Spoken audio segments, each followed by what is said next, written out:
Hey guys, tonight we step back into the raw, unpolished heart of the 1800s.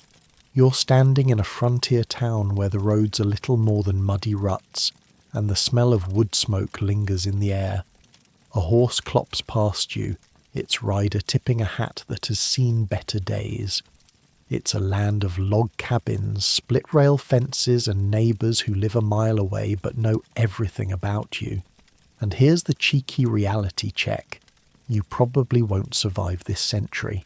Between disease, accidents, and the sheer grind of survival, the odds aren't great. But don't worry, we'll make it through the night together. So before you get comfortable, take a moment to like the video and subscribe.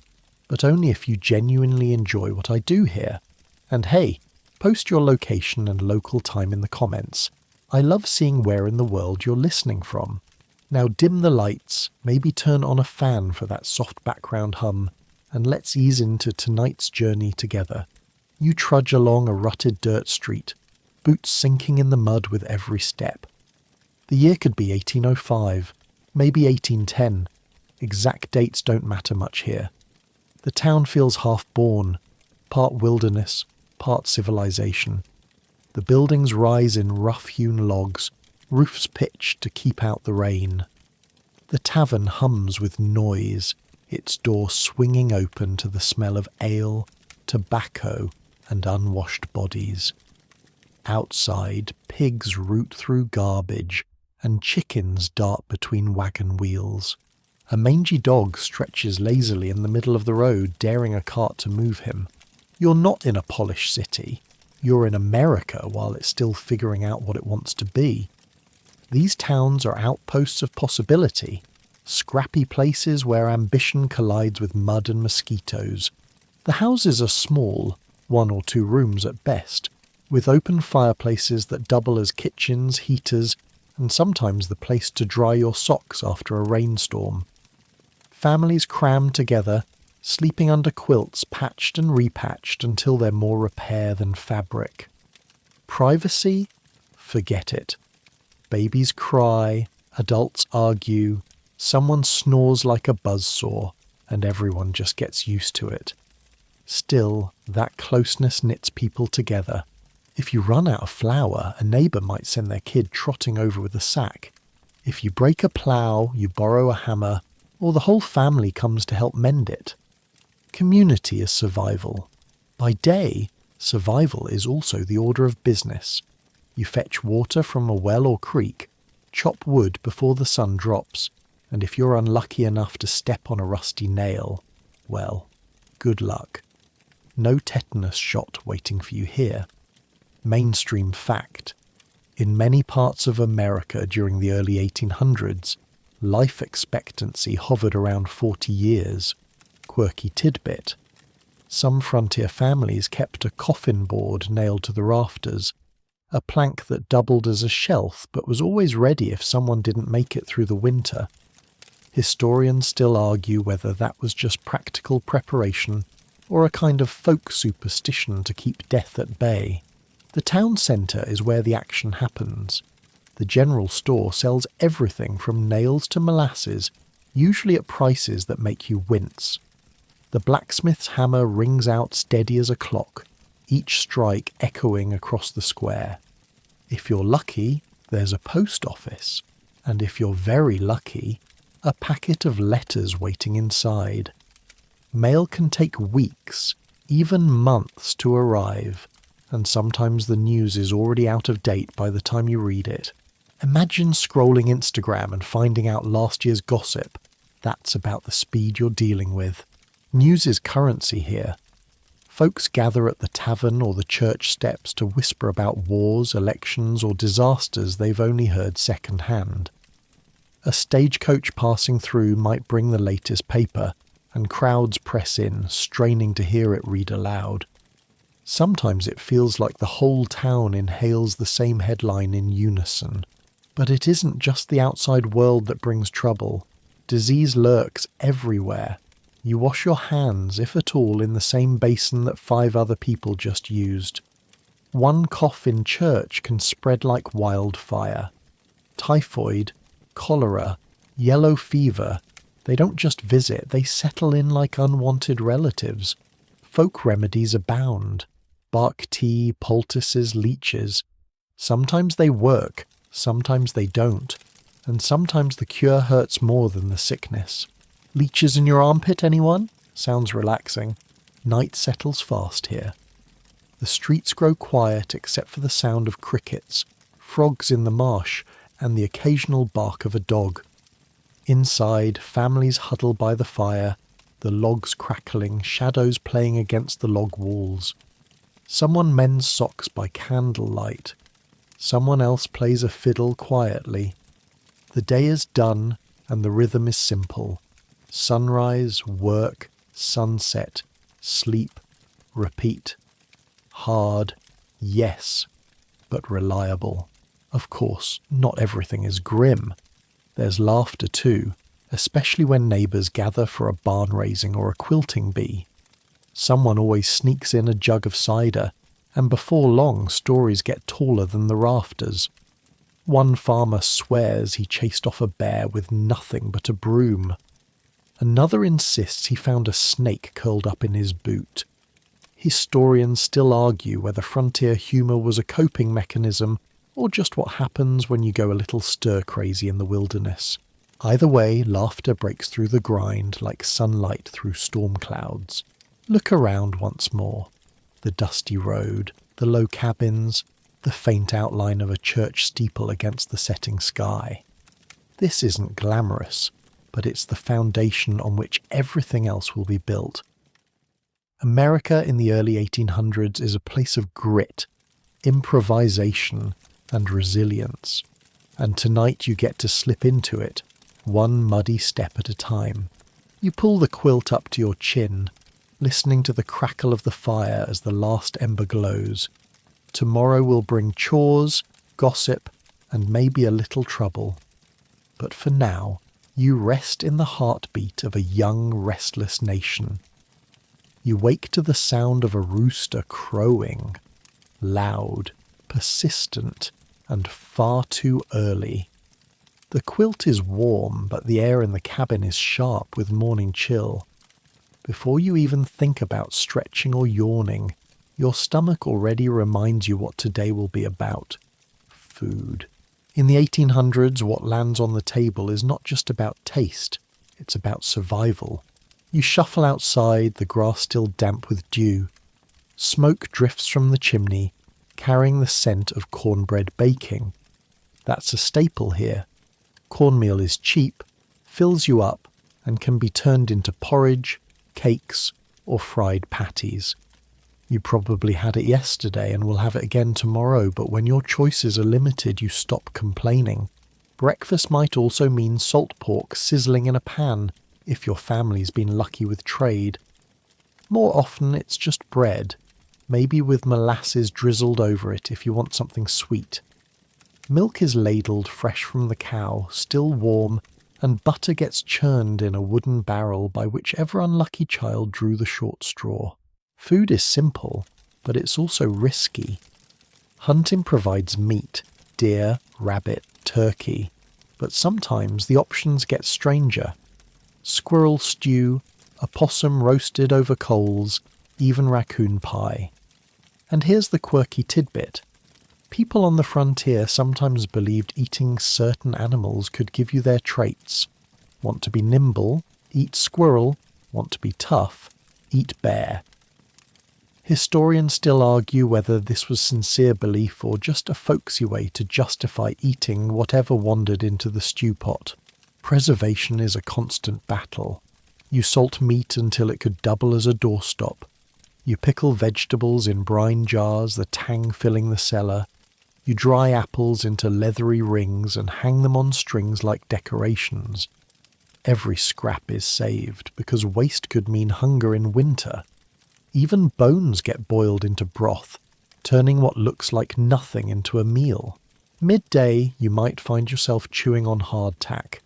It's a brick of flour, water, and maybe salt if someone was feeling generous. Soldiers eat it, sailors eat it, and settlers keep it in barrels for emergencies. You soak it in coffee to soften it, unless you like the risk of cracking a tooth. Joke number 1, dentists exist in this era, but they're basically blacksmiths with pliers. Better to keep your teeth where they are. Speaking of coffee, it's everywhere, though often stretched thin. Beans are expensive, so you roast chicory root or acorns to make something vaguely coffee-flavoured. Is it good? Not really, but it's warm and keeps you going, which is all anyone asks. Tea and cider also show up on tables, though cider often ferments into something stronger. Remember, clean water isn't always guaranteed safe. Alcohol at least kills the germs, or so folks believe. Evenings bring bigger meals, often with everyone crowded around a wooden table scarred with knife marks. Stew bubbles in the pot. Potatoes, carrots, onions if you're lucky, and some bit of salted pork. Bread sits in the middle, torn by hand, no fuss. Sometimes, on Sundays, there's pie, made with whatever fruit was in season months ago and carefully preserved. You savour it slowly, because there won't be another for weeks. City eating looks different. In New York or Philadelphia, taverns serve oysters, which are cheap and plentiful, or mutton pies for working men on the go. Food vendors line the streets, selling hot chestnuts, gingerbread, or even ice cream in the summer. Fun fact, in 1800s America, ice cream wasn't just a treat. It was sometimes served at political events to impress guests. George Washington himself was rumoured to be an ice cream enthusiast, spending what today would equal thousands on it in a single summer.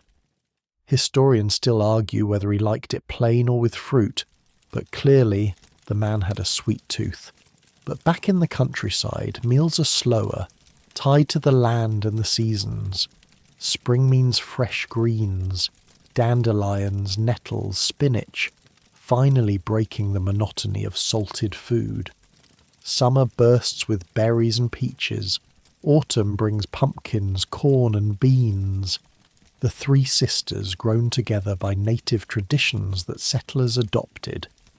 And winter is grim determination, salted everything, and hoping your cellar doesn't run empty before the thaw. Etiquette also sneaks in. Families pray before meals, hands folded, eyes closed. Children wait until adults begin eating before they pick up their spoons. Forks are common, but in poorer households, you still see people using knives for everything. Napkins.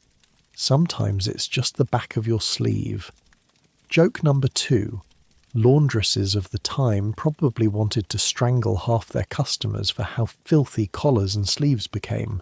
Cooking itself is no small task. Fires have to be tended constantly. Pots shifted in and out of hot coals. Women wear long skirts and singed hems are practically a fashion statement. Burnt fingers are a daily hazard. Yet despite the hardship, meals hold families together. Stories are told over bread. Arguments are hashed out over stew. Children learn manners and patience by waiting for dessert that may or may not come. Food reflects identity too. Immigrant groups bring their traditions. Germans bake pretzels and sausages. Irish make potato dishes. Italians bring pasta in growing waves by mid-century. Native foods influence everything. Corn, beans, squash, maple syrup. The American table is a patchwork stitched from many hands, and sometimes food sparks bigger cultural shifts. For example, the temperance movement of the 19th century begins partly because alcohol is everywhere. People drink cider at breakfast, whiskey at lunch, and brandy at dinner. For many it's safer than water, but reformers worry it's destroying families. Historians still argue whether early America was truly drowning in booze, or whether moral reformers exaggerated to push their cause. Either way, food and drink are never just about filling bellies. They shape morals, politics, and even revolutions. By the time the day ends, your belly might not be full, but it's at least warm. You sit by the fire, a tin cup of cider in hand, the smell of stew still clinging to your clothes. Outside, crickets chirp, and the moon rises over fields where tomorrow's meals are still growing, waiting to be harvested. And you think to yourself, in this world, food isn't just something you eat. It's a battle you fight 3 times a day. The rooster has done its job, and after bread, coffee and maybe a chunk of salt pork, it's time for work. In the 1800s, there's no such thing as a free morning, no scrolling through your phone before sunrise. The moment you step outside, the land itself reminds you what you owe. Fields stretch ahead, demanding to be ploughed, planted or harvested depending on the season. Fences need mending, animals need feeding, and tools need sharpening. The rhythm of your life is dictated by labour, and if you slack off, the consequences don't just show up on a performance review, they show up in your stomach.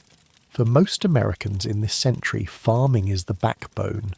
You push a wooden plough through soil that resists every inch, your oxen grunting under the strain. Sun bakes your neck until your skin feels like leather, and your hands grow hard from rope burns and splinters. Joke number 1. Gloves exist, but good luck convincing anyone to waste money on them when you can just build calluses. Women's work is no easier. Laundry isn't a button press away. It's hours of scrubbing on a washboard, hauling buckets, wringing clothes until your arms ache. And then there's cooking, sewing, candle making, butter churning, soap boiling. The list is endless. Children too are expected to pitch in. A 5-year-old might already be helping carry wood, a 10-year-old can herd animals, and teenagers can swing axes like grown men. Childhood as you know it, playdates and free afternoons, is a luxury that doesn't exist for most. But this century isn't only farms. Walk into a city, and the work transforms into the clang of factories and the hiss of steam. The early 1800s witnessed the Industrial Revolution inching into America. Textile mills hum in New England, their wheels powered by rushing rivers.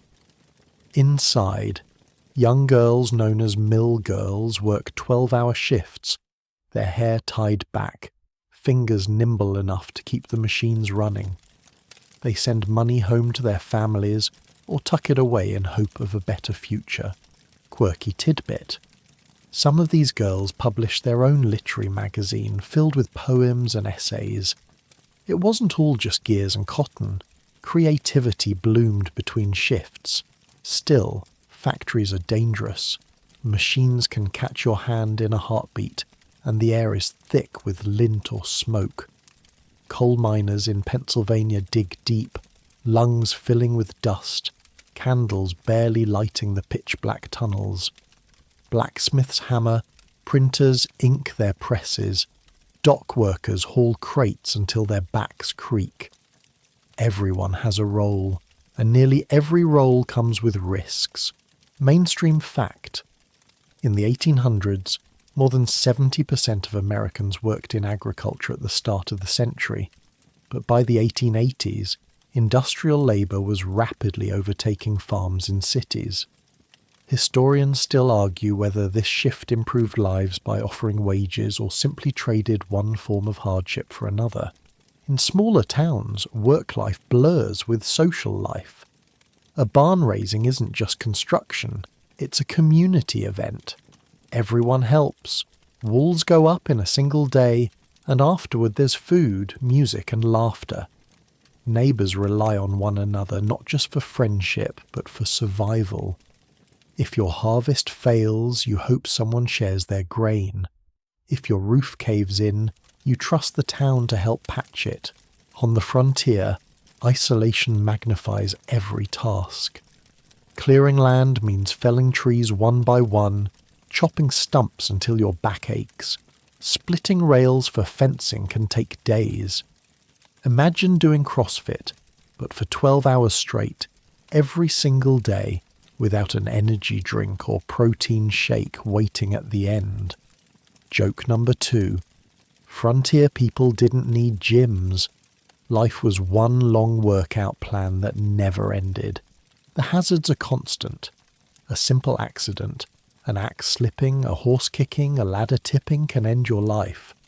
Without antibiotics or ambulances, a cut can fester, a fever can spiral. You push on anyway, because if you stop, the work doesn't. Yet amid the grind, people take pride in their labour. Farmers boast about their straight furrows. Cobblers stamp their initials into boots. A cooper, that's a barrel maker in case you forgot, might show off the watertight seal of his latest creation. Work defines who you are, and reputation matters. A lazy worker becomes a whisper in town gossip faster than you can blink. City or country, men often seek out apprenticeships, learning trades like carpentry, printing or tailoring. Apprentices live with their masters, working in exchange for food, shelter, and a shot at becoming skilled. Not all apprenticeships are equal. Some masters are fair, others are tyrants. But for many young men, it's the only path out of poverty. Women too take on apprenticeships in domestic trades like seamstressing or millinery, shaping hats that tell the world who belongs to which class. And don't forget enslaved labour. In the South, enslaved people are forced to work fields of cotton, tobacco, and rice from dawn to dusk. Their lives controlled entirely by the system of slavery. Their work is backbreaking, their freedom denied. The economy of an entire region rests on their labour. Some enslaved workers become skilled artisans, blacksmiths, carpenters, weavers, but their talents enrich their owners, not themselves. Historians still argue whether the rise of industrial work would eventually have eroded slavery on its own, or whether only the Civil War's shock broke its hold. By sundown you're exhausted. Clothes cling with sweat, hands ache, back throbs. But there's satisfaction too. Work is brutal, yes, but it keeps you alive, keeps your family fed, keeps your place in a society that measures worth by effort. You sit on the porch, a cool breeze finally easing the heat, and sip water from a tin cup. The day's labour is behind you, and tomorrow, of course, promises more. One last laugh before bed. In the 1800s there are no weekends as you know them. Sunday is for church, not leisure. The idea of a 2-day break is still decades away. So, congratulations. Your work week is 6 days long, dawn to dusk. Sweet dreams, right? Joke number 3. Your only day off is your funeral. As the stars prick the sky and the last sounds of hammers and ploughs fade, you let your muscles sag into the chair. This is work in 1800s America. Hard, dangerous, unending, but the very heartbeat of life itself. Sunday morning drifts in softer than the workdays before it, though not by much. The rooster still crows, the chores still wait, but the air feels different, almost hushed. You put on your best clothes, which, to be fair, might be just a slightly cleaner shirt and boots with less mud. Today isn't just another day, it's church day, the anchor of community life and the stage where faith, tradition and even gossip all collide. You step outside, brushing the dust from your sleeves. In the early 1800s, religion is everywhere. Churches aren't just places of worship, they're the social hubs, the bulletin boards, and the gossip mills of the town. Wooden pews creak under the weight of families squeezed together, babies fussing, and old men nodding off mid-sermon. The preacher's voice rolls through the rafters, thundering about salvation, sin, and the dangers of dancing too close with temptation. Joke number 1.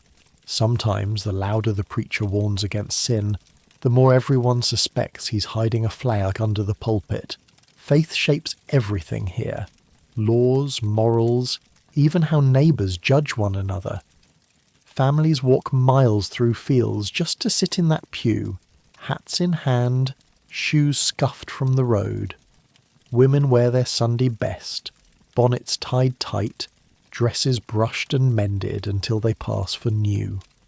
Men straighten their collars, boots polished with bacon grease for a little shine. Children fidget, tugging at stiff clothes, already counting the minutes until the service ends. Religion in the 1800s isn't monolithic. In some towns, the old Puritan shadow still lingers. Stern rules, fire and brimstone sermons, and an unspoken code that fun should always come with a side of guilt. In others, revivals sweep across the countryside like wildfire. The Second Great Awakening, they call it, a wave of fiery preaching and tent meetings that send whole communities reeling. People shout, sing, weep openly, collapsing in sawdust under the weight of conviction. Historians still argue whether these revivals were genuine spiritual awakenings or more like social carnivals with a religious twist. Music plays a huge role. Hymns echo through wooden walls, voices rising together in harmony. Even if you can't carry a tune, you belt it out, because the sound of a whole congregation singing drowns out individual flaws. The organ groans, fiddles join in at camp meetings, and sometimes clapping carries the rhythm. You don't just listen, you participate, body and soul. And oh, the sermons. They stretch on for hours, especially in revival tents. You shift uncomfortably on the hard bench, stomach growling, while the preacher pounds the pulpit. Heaven, hell, and everything in between gets mapped out in vivid detail. Some ministers shout until their voices crack. Others speak in calm, steady tones that somehow cut deeper. Quirky tidbit. Sermons were often published in newspapers and passed around like entertainment. In fact, for some households, the preacher's words were their only subscription service. But faith isn't just about Sundays. It seeps into your daily life. Meals begin with prayer, children memorize Bible verses, and neighbours measure your character by your church attendance. Skip too many Sundays, and whispers follow. Maybe you're lazy, maybe you're sinful, or maybe, heaven forbid, you're drifting toward those newfangled ideas like transcendentalism or free thought. Religious diversity begins to expand too. Methodists and Baptists gain followers through their fiery revivals. Catholics, often immigrants, face suspicion in largely Protestant towns. Quakers push for peace and abolition, while Mormons, rising in the 1830s, spark fascination and hostility in equal measure. Each denomination shapes its community, its rituals, its sense of belonging. America is still defining its soul, and faith is the blueprint. Yet religion doesn't always unify. Sometimes it divides. Families split over interpretations, towns fracture over which preacher to follow, and entire communities debate whether faith should bend to modernity. Historians still argue whether early American religion served more as a glue binding the nation or as a wedge prying it apart. Churches double as meeting halls too. Political debates spill into sermons, especially over issues like slavery and temperance. Ministers thunder about morality in the ballot box, and congregations murmur approval, or sometimes storm out in protest. Faith and politics intertwine so tightly that you can hardly tell where one ends and the other begins. And let's not forget the social side. After the service, people linger outside, chatting in clusters. Courtships spark over shy glances. Marriages are announced, and local news travels faster than any stagecoach. Did you hear the Millers had twins? The Johnson boy ran off to sea. The preacher's daughter was seen talking to that handsome stranger by the well. In many ways, church is the original social network, complete with rumours, likes, and the occasional unfriending. Joke number 2. Instead of swiping right, you just sit next to someone in the pew and hope your parents approve. Sunday also means food. After service, families gather for big meals. Roasts, pies, fresh bread pulled hot from the oven. It's the one day when abundance feels possible, when tables groan under more than the bare essentials. Hospitality becomes an unspoken rule. Visitors are fed, neighbours are welcomed, and leftovers stretch into the week. Evening brings quieter rituals. Families read scripture by lamplight, voices steady in the flicker of tallow candles. Some sing hymns again, others simply sit in silence, letting the Sabbath peace settle like a blanket. Outside, the town grows still, only the chirp of crickets and the occasional creak of wagon wheels breaking the calm. And yet, faith isn't always so serene. Doubts creep in. Intellectuals in cities debate new philosophies, challenging old doctrines. Science begins to press against scripture, raising questions that make some nervous and others excited. Historians still argue whether religion in the 1800s bent gracefully with these pressures or cracked under them. Either way, you're living at the crossroads of old faith and new thought. By nightfall, the day winds down. You pull off your stiff Sunday shoes, stretch sore legs, and lean back by the fire. Whatever your doubts, whatever your struggles, you've been reminded. Faith is the compass of your world, pointing you toward community, tradition, and something larger than yourself. One last chuckle before sleep. Children often learned Bible verses as punishment. Misbehave, and you might be told to memorize an entire psalm before supper. Joke number 3. Somewhere in the 1800s, a kid probably muttered, "Can't I just take the whipping instead?" With the fire fading and the hymns still echoing faintly in your ears, you drift into sleep. Tomorrow the chores return, but for one day at least faith gave you rhythm, order, and a fleeting taste of rest. Monday morning doesn't ask permission. It barges in. The rooster crows again, the fire needs stoking again, and you sigh as you pull on boots that still smell faintly of yesterday's polish. But today, as you step into town or glance across your homestead, something else catches your eye. The clothes. In the 1800s, fashion isn't just fabric, it's identity. What you wear tells people your class, your work, your morals, and even how seriously they should take you. Start with the basics. Men wear trousers, sometimes broad full pants that button at the front flap, sometimes the slimmer versions that become fashionable later in the century. Shirts are linen or cotton, loose and often collarless, though you can tie on a cravat if you want to look sharp. A vest is common, even for labourers. It keeps tools handy and gives a layer against the chill.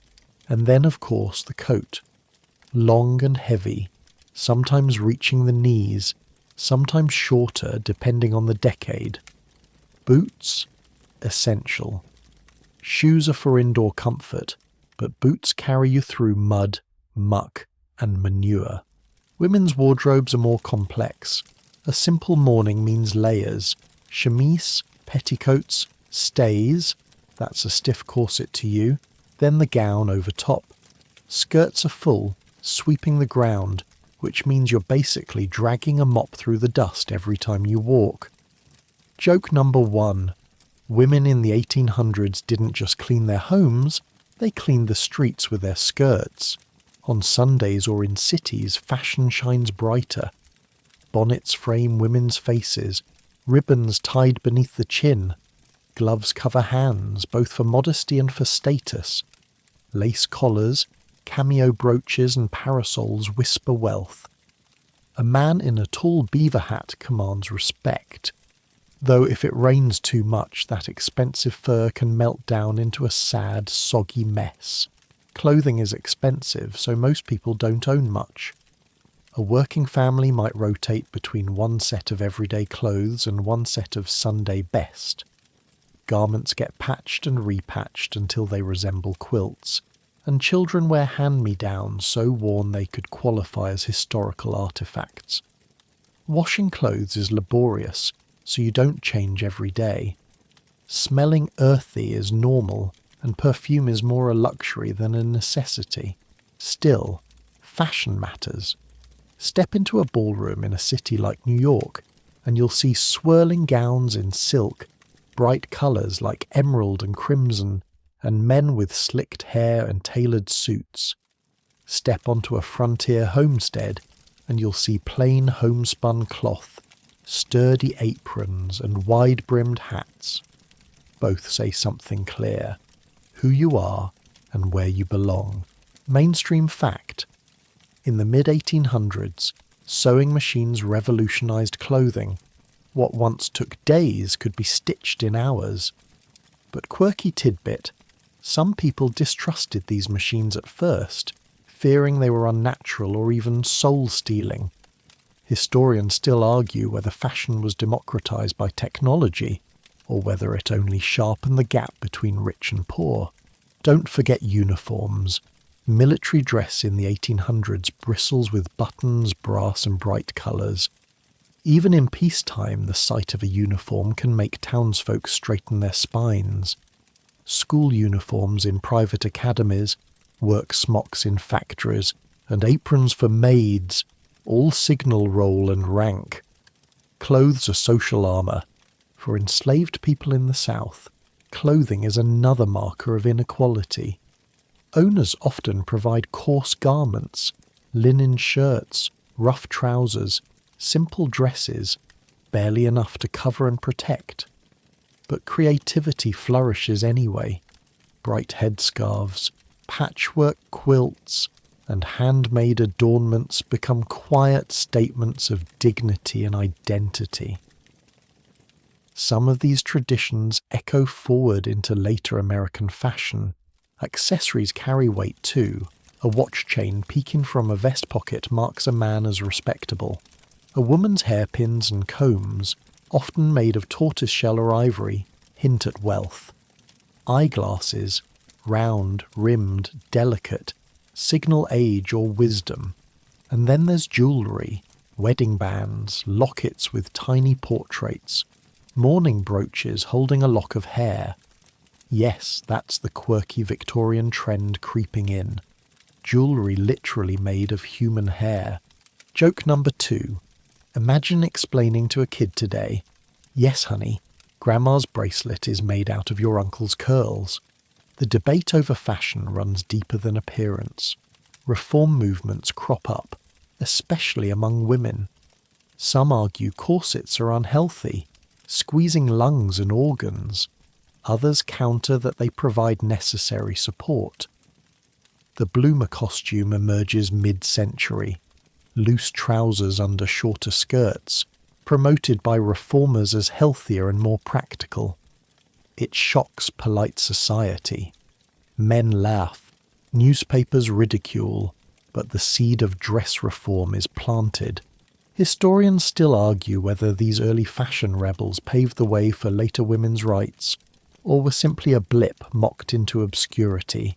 Then there's hair. Men often keep it relatively short, with sideburns growing in popularity. By the 1850s, you might see full beards sweeping across America, part fashion, part statement of rugged masculinity. Women, meanwhile, spend hours braiding, curling and pinning. Hair oil, pomades, and even homemade concoctions of bear fat keep strands glossy. Joke number 3. Nothing says romantic like telling someone, "Your hair smells like rendered animal fat." Fashion also reflects cultural exchange. Immigrants bring styles from Europe, lace from France, embroidery from Ireland, heavy wool cloaks from Scotland. Native designs like moccasins or beadwork influence settlers who value practicality and beauty. African traditions survive in head wraps and patterns, woven into the American tapestry. Clothing tells stories of heritage, survival, and adaptation. By the time night falls, your work clothes are covered in dust and sweat again. You hang them by the fire, patch holes when you can, and dream of someday owning something finer. Maybe a pair of polished boots, maybe a dress of bright calico instead of plain brown. Because in this world, fashion isn't about vanity, it's about visibility. People judge quickly, and clothes speak first. As you settle under the quilt, you think of tomorrow. Another day, another outfit that isn't new but is unmistakably yours. And in 1800s America, that might be the best fashion statement of all. Showing up, patched clothes and all, ready to keep going.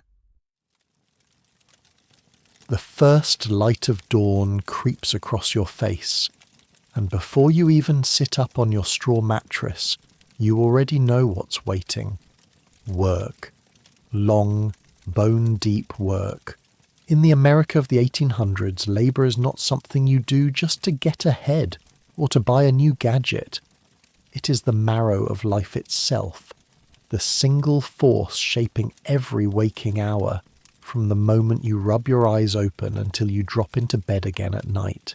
Whether you're scratching at the soil on a frontier farm, trapped in the monotonous rhythm of a textile mill, or hauling coal out of a shaft so deep the daylight feels imaginary, your existence is organised around sweat, muscle, and persistence. You rise before the roosters crow, tugging on boots stiff with yesterday's mud. The ground outside is damp with dew, and in your hand waits the tool that will decide your family's chances of eating well. A plough, heavy and unyielding. If you're fortunate, an ox or horse pulls it forward, hooves slogging through the soft earth. If you're not, it's your shoulders and back against the soil, row after row. Corn, wheat, cotton, or tobacco. What you sow depends on where you live, but the gamble is the same. Too much rain and crops drown, too little, and they crisp into dust. Either way, there is no backup. No grocery store down the street, no plan B. Every harvest decides whether the winter will be lean or manageable. Now imagine instead that your day begins in a workshop. The clang of hammers and the hiss of fire echo as a blacksmith shapes glowing iron into tools, horseshoes and nails. Apprentices hurry to keep the coals hot, pumping the bellows, fetching water, learning through blistered hands. The smell of iron and smoke clings to you like a second skin. Or maybe your lot is inside a textile mill, where machines churn with a roar so constant it feels like thunder bottled indoors. The air fills with cotton lint that scratches your throat and invades your lungs. 12 hours of spinning, carding, weaving. Enough noise to leave your ears ringing long after you stumble home. And here's your first light joke. If you think your local cafe is loud when they grind beans, try a factory floor where it sounds like a dragon is chewing rocks every second of the day. Mainstream fact. Child labour is everywhere. You look down the row of workers and see faces no older than 10. Some are doffers, darting between whirring machines to replace spindles of thread before the machinery stops. Others are breaker boys in coal mines, perched above conveyor belts to pick rocks from coal with raw, scraped fingers. Families need every penny, so children work long shifts alongside adults. Quirky tidbit. Factory owners sometimes defended hiring children by saying their tiny hands were better suited for delicate work, like threading machines or untangling fibre. Historians still argue whether early child labour created resilience and skill, or whether it left generations scarred physically and emotionally beyond repair. Domestic work is relentless too. Women wake early to light fires that must be fed all day.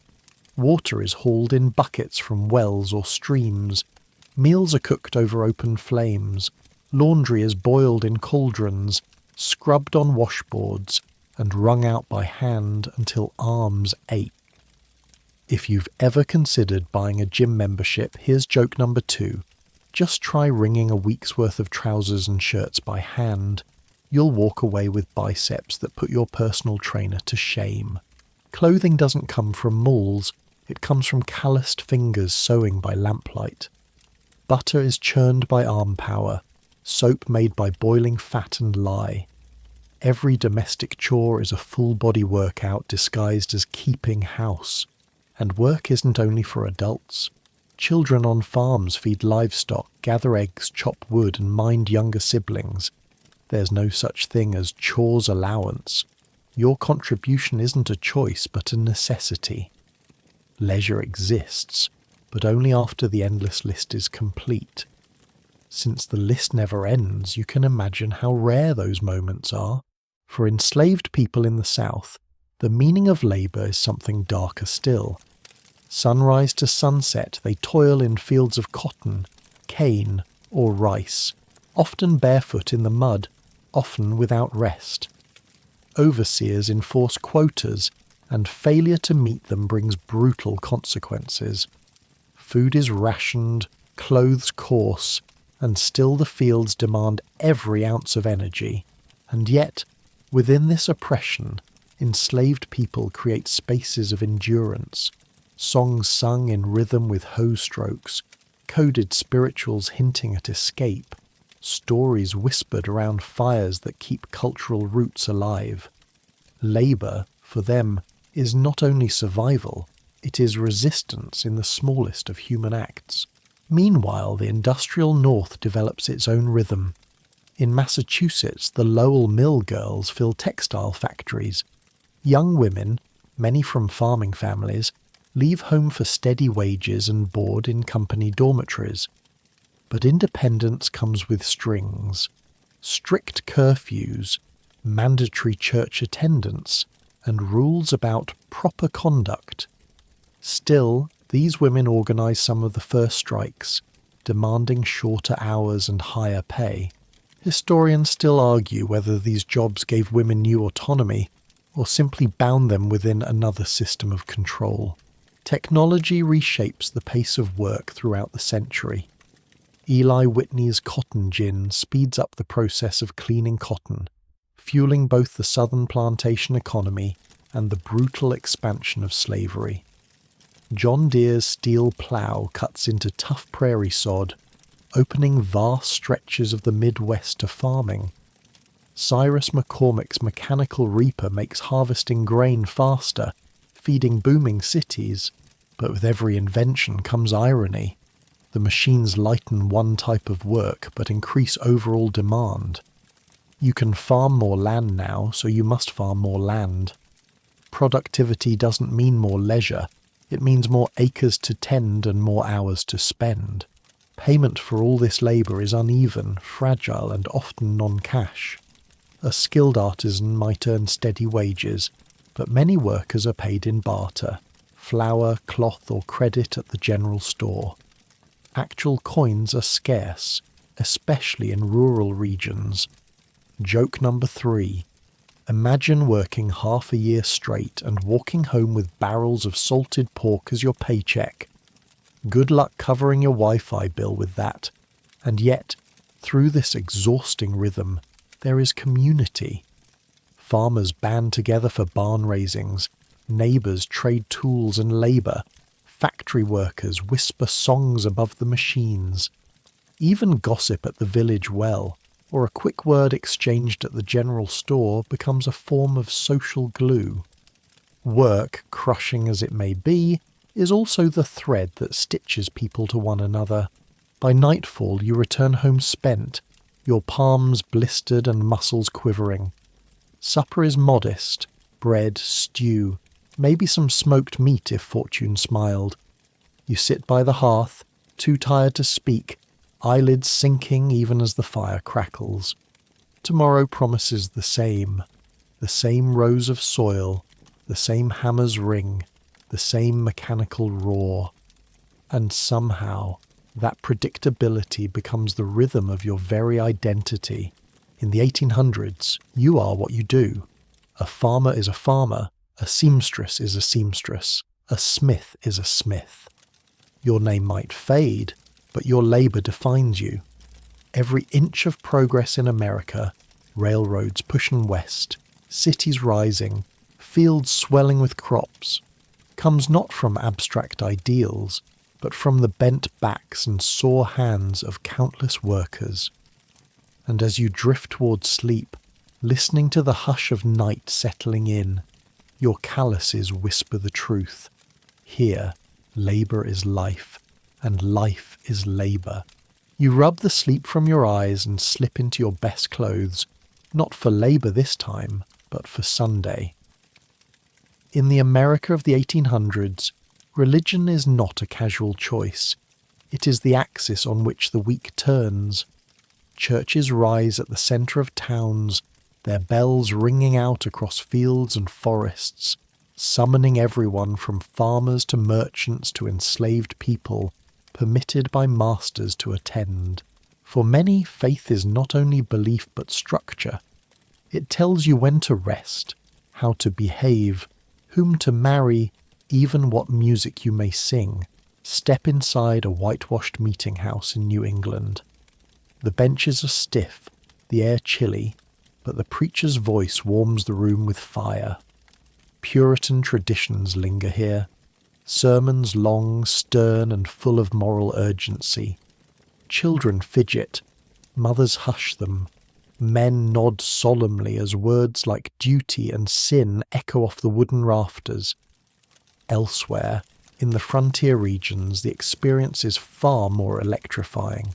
Travelling ministers pitch tents, and hundreds gather beneath canvas awnings for revival meetings. People sing hymns with trembling voices, some collapsing in tears, others shouting hallelujahs that rise like thunder. These camp meetings can last days, drawing communities scattered across miles into a shared blaze of spirit. Mainstream fact: the Second Great Awakening sweeps through the early 1800s, igniting waves of religious enthusiasm. It inspires not just devotion but reform movements. Abolition, temperance, and women's rights find their roots in revival fervour.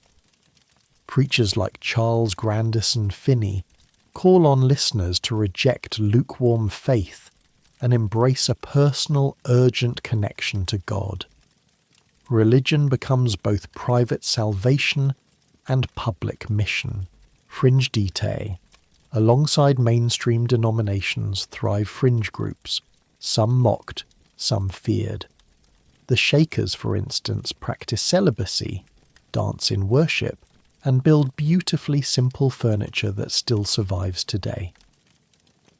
The Millerites predict the exact date of Christ's return, October 22nd, 1844, only to face the great disappointment when nothing happens.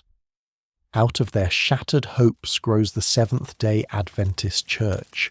Even Joseph Smith's visions in upstate New York birthed the Church of Jesus Christ of Latter-day Saints, better known as the Mormons, whose story of golden plates and angelic visitations divides skeptics and believers alike. Your Sunday routine is shaped by more than doctrine. Clothing is carefully chosen, a pressed shirt, a bonnet tied tight, shoes polished, even if scuffed from farm work. Families sit together, fathers stern, mothers watchful, children restless. After service, conversations spill into the churchyard. Who married whom? Who's sick? Whose crops look promising? Religion doubles as community news, a place where bonds are forged and reputations managed. Humour break number 1. If you've ever thought your modern sermon drags on, imagine 2 solid hours in a hard wooden pew with no cushion, no coffee, and only the promise of boiled potatoes waiting at home. Suddenly your pastor's 30-minute talk feels like a breeze, but beyond the jokes lies deep tension. Religion in the 1800s is also political. In the South, preachers justify slavery from the pulpit, twisting scripture to defend bondage as divine order. In the North, ministers thunder against it, declaring that no Christian can tolerate such sin. Congregations split, denominations fracture. Methodists, Baptists, and Presbyterians all divide along the fault line of slavery. Faith is not a neutral refuge. It is a battleground for the nation's conscience. Music shapes the experience too. Hymns are sung with vigour, accompanied by fiddles or organs where available. In African American churches, spirituals rise, songs of sorrow and hope layered with hidden meanings. Steal Away or Follow the Drinking Gourd are more than hymns. They are coded messages, guiding listeners toward dreams of freedom and directions to the Underground Railroad. Here, religion becomes both sanctuary and strategy. For children, Sunday school emerges as a new institution. Instead of just sitting through adult sermons, youngsters gather to learn Bible verses, sing songs, and practice reading. Many of America's earliest literacy lessons come from Scripture, turning faith into a doorway to education.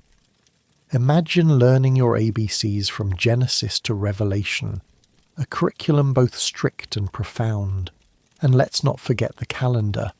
Holy days and religious festivals dot the year, breaking the monotony of labour.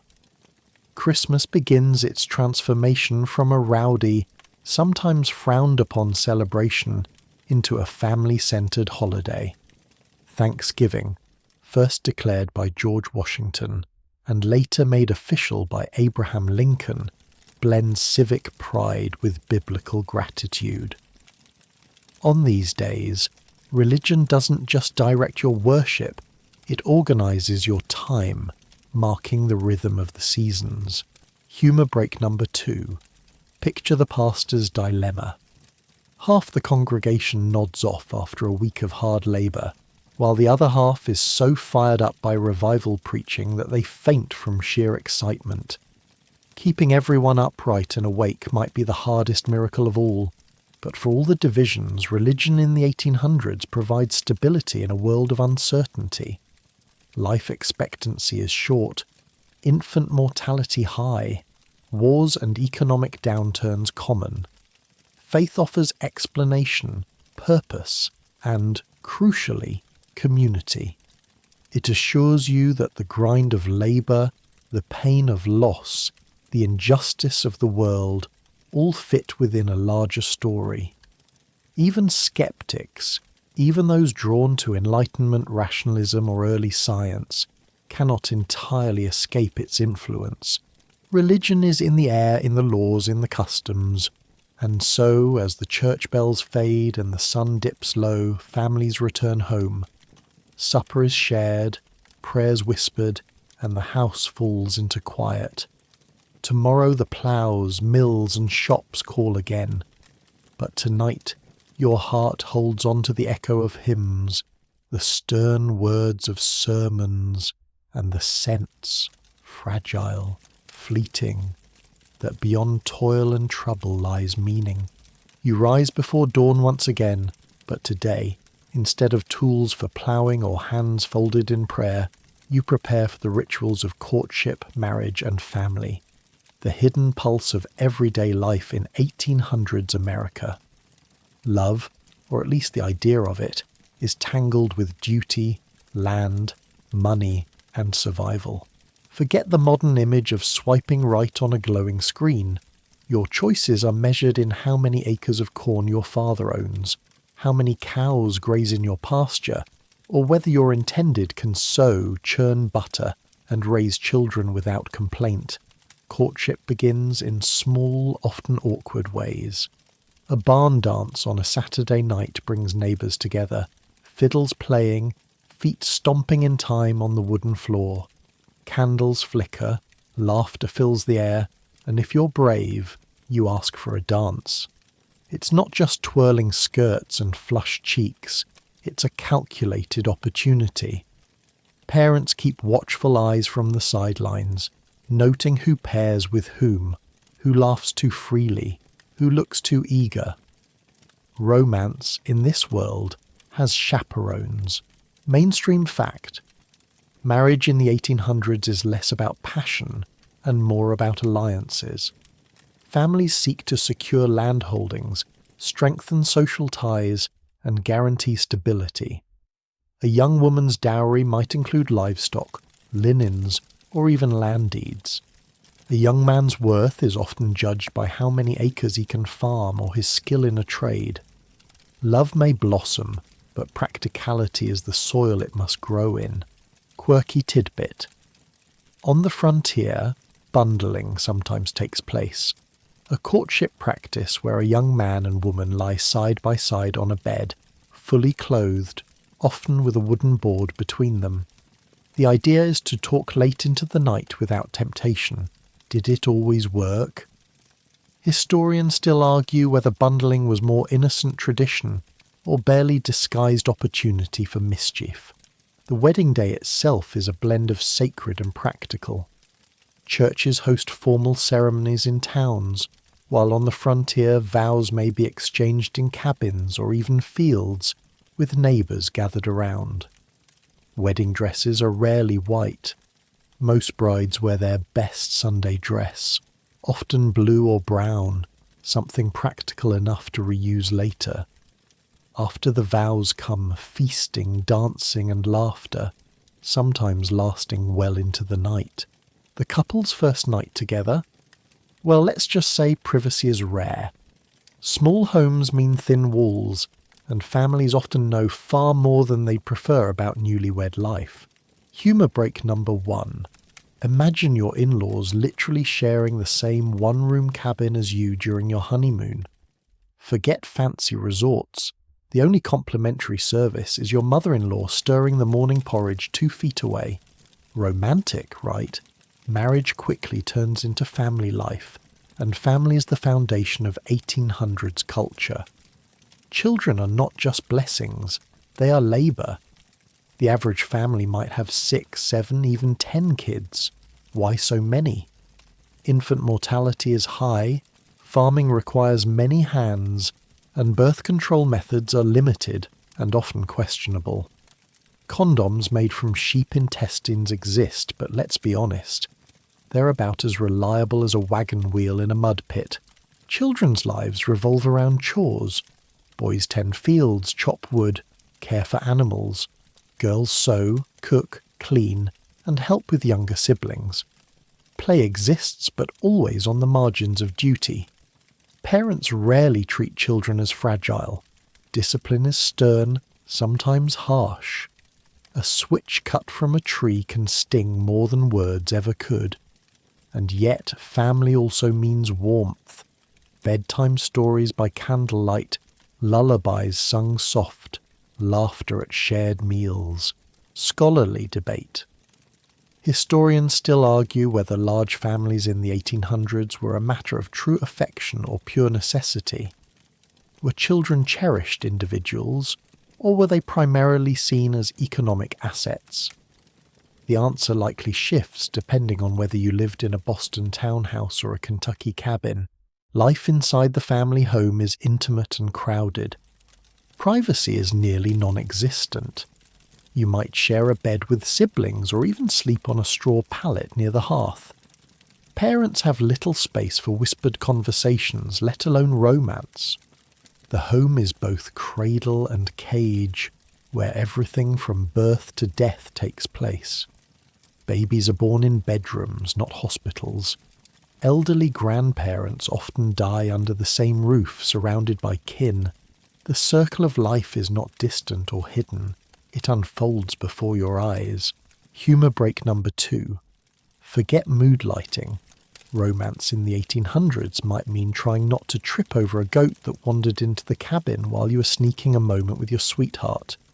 Who needs candles when livestock is the real chaperone? Customs around family also vary widely across regions. In the South, wealthy plantation families live in large households where enslaved labourers sustain the family's wealth. In these homes, marriages may be more about maintaining dynasties than nurturing intimacy. Among enslaved people themselves, marriages are precarious. Families are often torn apart by sale, yet love and kinship endure in defiance of cruelty. Jumping the broom becomes a symbolic ritual for unions not legally recognised. These ceremonies carry immense meaning, a quiet act of dignity in the face of dehumanisation. Meanwhile, immigrant communities bring their own traditions. Irish families crowd into tenements, often clinging tightly together in the face of poverty and discrimination. German families emphasise order, education, and Lutheran discipline. Native American families, disrupted by displacement, continue to preserve traditions, passing oral stories and rituals to children even as government policies try to erase them. Family is not one thing, it is many, and each carries resilience at its heart. As you rock a cradle by the fire or pass down tools to your eldest son, you're not just raising children, you're shaping the next generation of Americans. Every lullaby, every chore, every shared hardship is a thread in the tapestry of national culture. The family home may be small, the walls thin, but its influence is vast. By the time evening falls, you sink into bed weary, surrounded by the sounds of snoring siblings, the faint crackle of dying embers, and maybe, if you're lucky, a whispered word from the person lying beside you. Family, for better or worse, is the constant melody of your life in the 1800s, sometimes discordant, often demanding, but always binding you to the past and the future. You rise with the sound of distant hooves, and today the path leads not to fields or pews, but into the very heart of towns and cities, their gatherings, celebrations, and entertainment.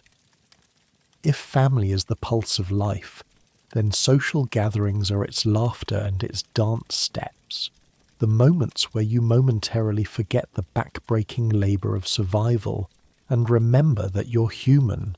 Imagine walking into a town square in the mid-1800s. The air smells faintly of roasted nuts, pipe tobacco, and dust stirred up by wagon wheels. Market stalls line the streets, selling everything from hand-woven baskets to imported tea. Gossip flows as freely as cider, neighbours trading not just goods but stories. This is where you hear who got married, who had a baby, or, more scandalously, who was seen slipping out of the tavern after midnight.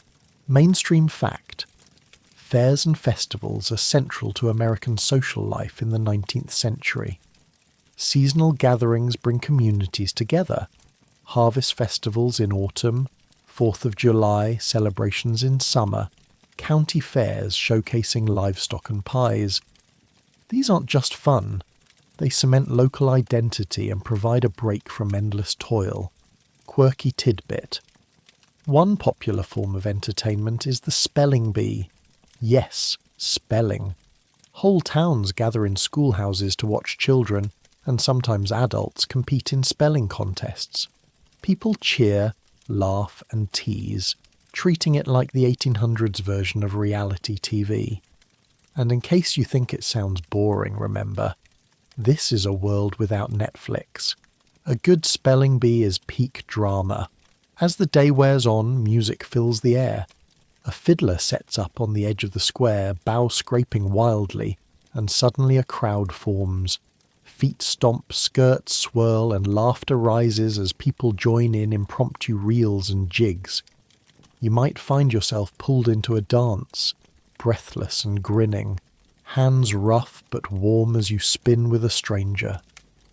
Courtship often begins at these dances, with shy glances exchanged under the watchful eyes of parents. Evenings in town mean taverns and theatres. Taverns are more than just drinking holes. They're hubs of news, politics and song. Farmers swap stories with travelling salesmen, preachers argue theology with teachers, and occasionally a brawl breaks out when ale loosens tongues too much. Meanwhile, theatres bring drama to life, with actors reciting Shakespeare in candlelit halls, or touring troupes performing melodramas that leave audiences gasping and weeping. Entertainment is raw, communal and immediate. Historians still argue whether American theatre in the 1800s was primarily a tool for cultural refinement or just rowdy fun for the masses. In truth, it was both, sometimes elevating, sometimes bawdy, always captivating. Humour break number 1. Picture yourself sitting in a packed wooden theatre, hanging on the tragic lines of Hamlet, when suddenly a drunk farmer in the back bellows, "Get on with it!" That's live entertainment in the 19th century. No mute button, just heckling in real time. And then there are parades. Nothing unites a community quite like marching bands, flags, and the clatter of boots down the main street. 4th of July parades feature cannons firing, children waving miniature flags, and veterans of the Revolution, if any are still alive, honoured at the front. It's patriotic, yes, but also deeply social, a chance to see and be seen. For many, church socials remain the most regular and acceptable form of gathering. After Sunday services, families linger outside, chatting, sharing food, and sometimes organising picnics. The potluck supper, each family bringing a dish, becomes a beloved tradition. Fried chicken, biscuits, corn pudding, pies cooling in the shade, your plate is as full as your heart. Quirky aside. Ice cream socials also become a fad in the 1800s. Imagine the delight of tasting frozen sweetness in a world without refrigerators. Neighbours marvel at the miracle of cream churned cold with ice and salt. For many children, it's the highlight of the summer. The darker side of gatherings also appears. Travelling freak shows, minstrel performances, and curiosity exhibitions draw crowds, sometimes cruelly exploiting people with physical differences or mocking cultures outsiders don't understand. These events reflect both the hunger for novelty and the prejudices of the era, and let's not forget political rallies. In the 1800s, politics is entertainment. Crowds gather to hear fiery speeches, waving banners and chanting slogans. Candidates bribe voters with barrels of cider or roast oxen for massive feasts. Elections are loud, festive, and sometimes violent affairs with fistfights breaking out between supporters. Humour break number 2. Imagine your local mayor trying to win re-election by literally giving out free whiskey at a debate. Suddenly, modern campaign ads don't seem so bad. As cities grow, social life expands further. Opera houses rise in places like New York and Boston, offering more refined pleasures.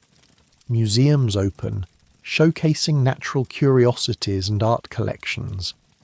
But even in small towns, the core remains the same: community, connection, and the joy of stepping away from ploughs and ledgers to laugh, dance, and talk. You find yourself under lantern light now, standing at the edge of a town square as the night winds down. Couples wander home arm in arm, children sleepy from too much pie, fiddlers packing away instruments. The stars emerge overhead, cold and endless, but the warmth of human company lingers. In this century, gatherings are not distractions. They are lifelines, binding scattered lives into a community. Humour break number 3. And if you ever complain that the town square is too noisy, remember, at least nobody is blasting karaoke at 2 a.m. with a speaker the size of a small horse. The night grows still, and you carry the echoes of music, the rhythm of dance, the murmur of voices into your dreams. Entertainment is not an indulgence here. It is survival for the soul, as vital as bread, as sustaining as water. You wake to the sight of wagons creaking down rutted dirt roads, the clatter of iron-rimmed wheels jolting your senses. Travel in the 1800s isn't just about getting from place to place. It's a test of endurance, a gamble with time and luck, and sometimes an outright adventure. You rub your eyes, take a breath, and climb aboard, ready to see how Americans actually move through this century. Picture this. The average journey might take you days, even weeks. Roads are often no more than muddy tracks, churned up by hooves and wheels. Stagecoaches, cramped and bone-rattling, bounce you from town to town. You're packed shoulder to shoulder with strangers, luggage piled on your lap, dust blowing in through every crack. If you're unlucky, the coach tips over in a rut. If you're luckier, you just arrive with bruised shins and a stiff back. Mainstream fact. The expansion of canals in the early 19th century, most famously the Erie Canal completed in 1825, revolutionizes travel. Suddenly, goods and people can move across long distances faster and cheaper than ever before. A farmer in upstate New York can now ship wheat to New York City with relative ease. For travellers, canal boats offer a slow but smoother ride, gliding across calm water pulled by horses on towpaths. Quirky tidbit. Some canal boats are so slow that passengers literally hop off, walk alongside for exercise, and then hop back on without missing anything.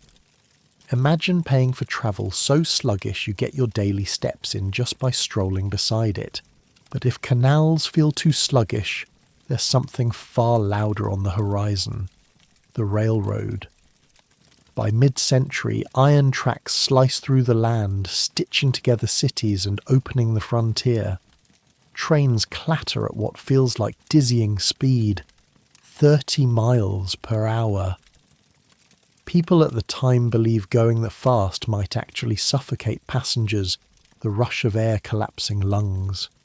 Spoiler, lungs survive, but your nerves may not. Historians still argue whether the railroad's greatest impact was economic, spurring trade and industry, or cultural, reshaping how Americans thought about distance and time. Either way, you feel the thrill as the whistle screams, smoke billows, and the train jerks into motion. Suddenly a journey that once took weeks shrinks to days. Now shift your gaze west. For settlers pushing into new territories, the Conestoga wagon is both home and vessel. Painted white with canvas stretched over wooden frames, they creak across prairies, filled with barrels of flour, tools, bedding, and maybe a fiddle for music. You ride high, looking out at endless grasses waving in the wind, the horizon impossibly far. At night, the wagons circle for protection, fires crackle, and families huddle close. Humour break number 1. Imagine trying to pack your entire life into one wagon, then realising halfway through Kansas that you should have left the rocking chair behind. The oxen are exhausted, you're exhausted, but by all means keep that chair. It's essential. And for those daring enough, travel means not just across land, but across oceans. Sailing ships carry immigrants from Europe, voyages that take weeks of cramped, stinking quarters below deck. Seasickness, spoiled food, rats. Yet above, the salty air and creaking masts hint at freedom and new beginnings. By the 1850s, steamships cut that travel time drastically, making the Atlantic seem just a little smaller. Even everyday errands are shaped by transportation. A farmer might hitch a horse and wagon to haul produce to market. A wealthy merchant rides in a carriage with polished brass fittings, while poorer folk simply walk, boots caked with dust or mud.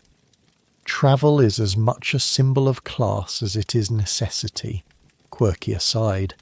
In some towns, pigs roam the streets freely, doubling as early street cleaners. They gobble up scraps and garbage while you dodge them on your way to the store. Travel hazards include not just potholes, but pigs with bad attitudes. There are darker sides too. Riverboats, especially steamboats on the Mississippi, carry both glamour and risk. The decks sparkle with gamblers, musicians, and merchants. But below deck, engines occasionally explode, turning a luxury voyage into disaster. Newspapers of the time often carry lurid accounts of steamboat accidents, warning travellers but never stopping the fascination. Humour break number 2. You know travel is rough when you pack extra socks not for comfort, but just in case the steamboat explodes and you end up walking home. And don't forget communication as part of travel.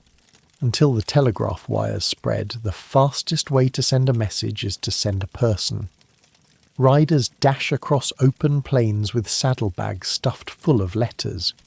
The most famous, of course, being the Pony Express. Though short-lived, it captures imaginations. Young riders, often teenagers, gallop full tilt between stations, changing horses every few miles. Mail crosses the continent in just 10 days. Lightning fast for the time, but still slower than your Wi-Fi when it buffers. Historians still argue whether the Pony Express was truly effective, or mostly a romantic stunt that got overshadowed almost immediately by the telegraph. Either way, it left an indelible mark on the mythology of American grit. As the century wears on, bridges span rivers, tunnels pierce through mountains, and ferries bustle with passengers. Each improvement makes the country feel smaller, though your back still aches after hours of rattling along dirt roads. And yet, every hardship carries a certain thrill, the sense of possibility, the whisper that new horizons lie just beyond the next bend. Humour break number 3. You might complain today about missing a connecting flight, but at least no one makes you push the plane up a muddy hill while dodging runaway pigs. As the sun dips low, you picture yourself riding a train through twilight fields.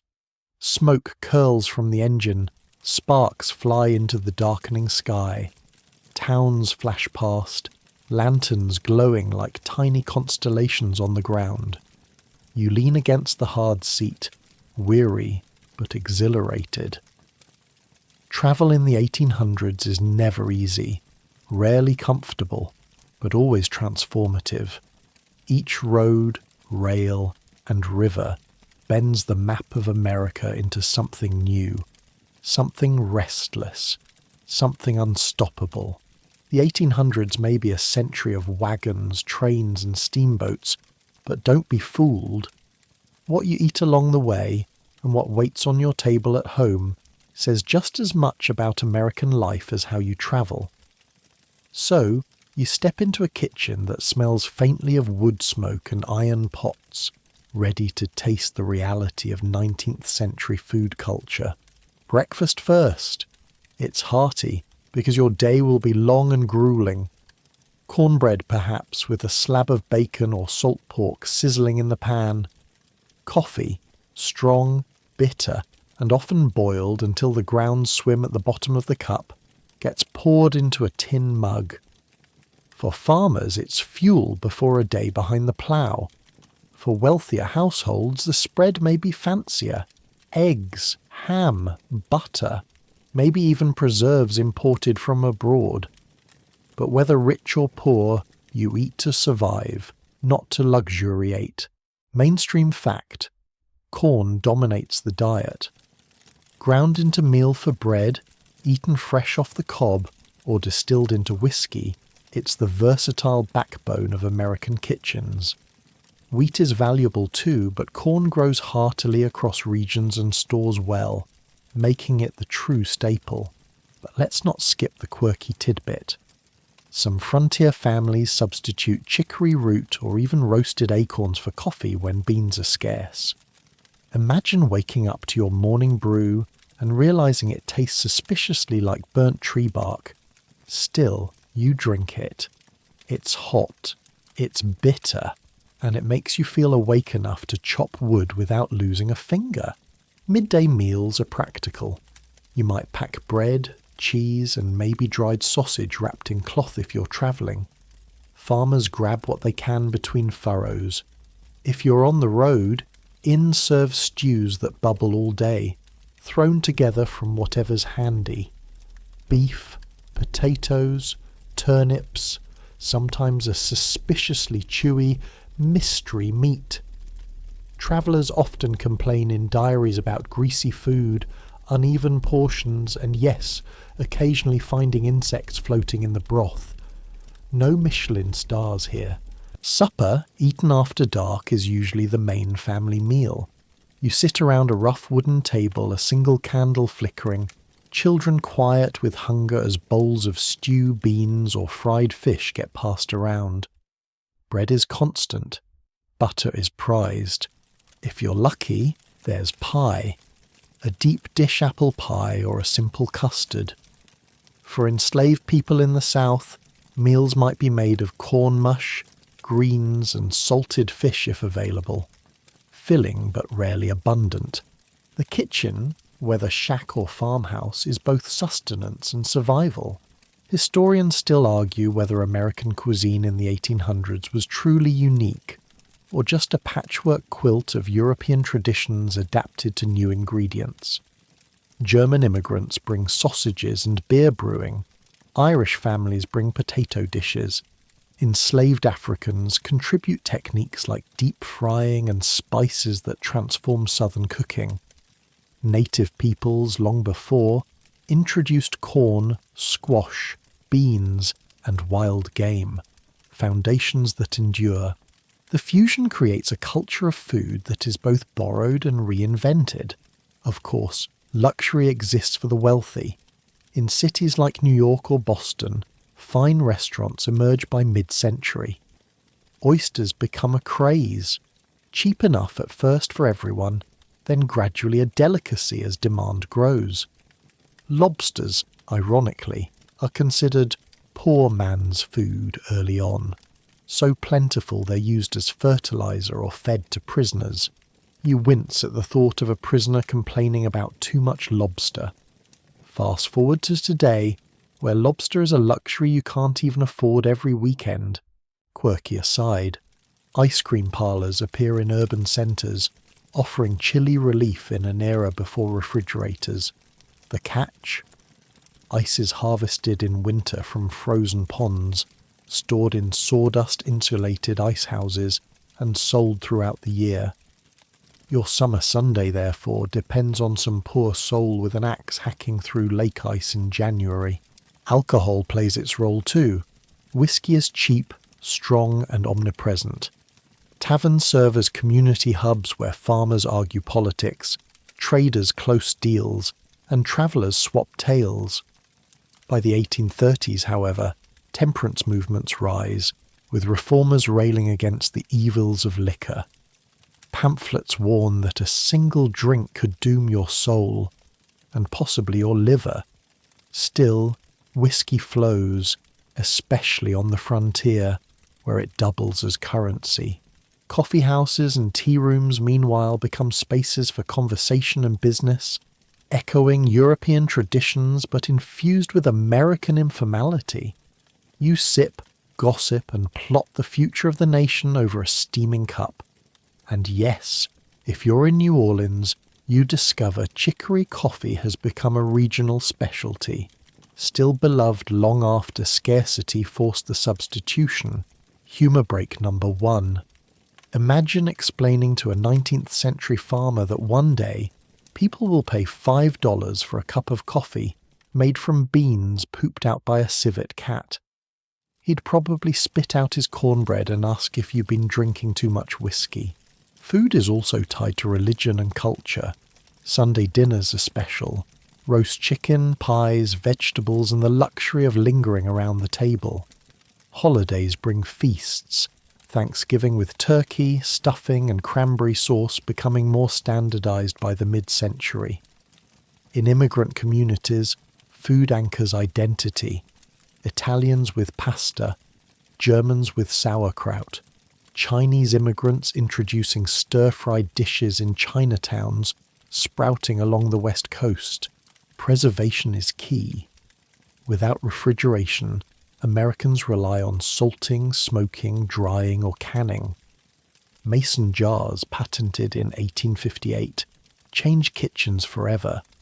Suddenly, fruits and vegetables can last through winter, and homemakers spend sweltering summer days boiling jars until their hands wrinkle like prunes.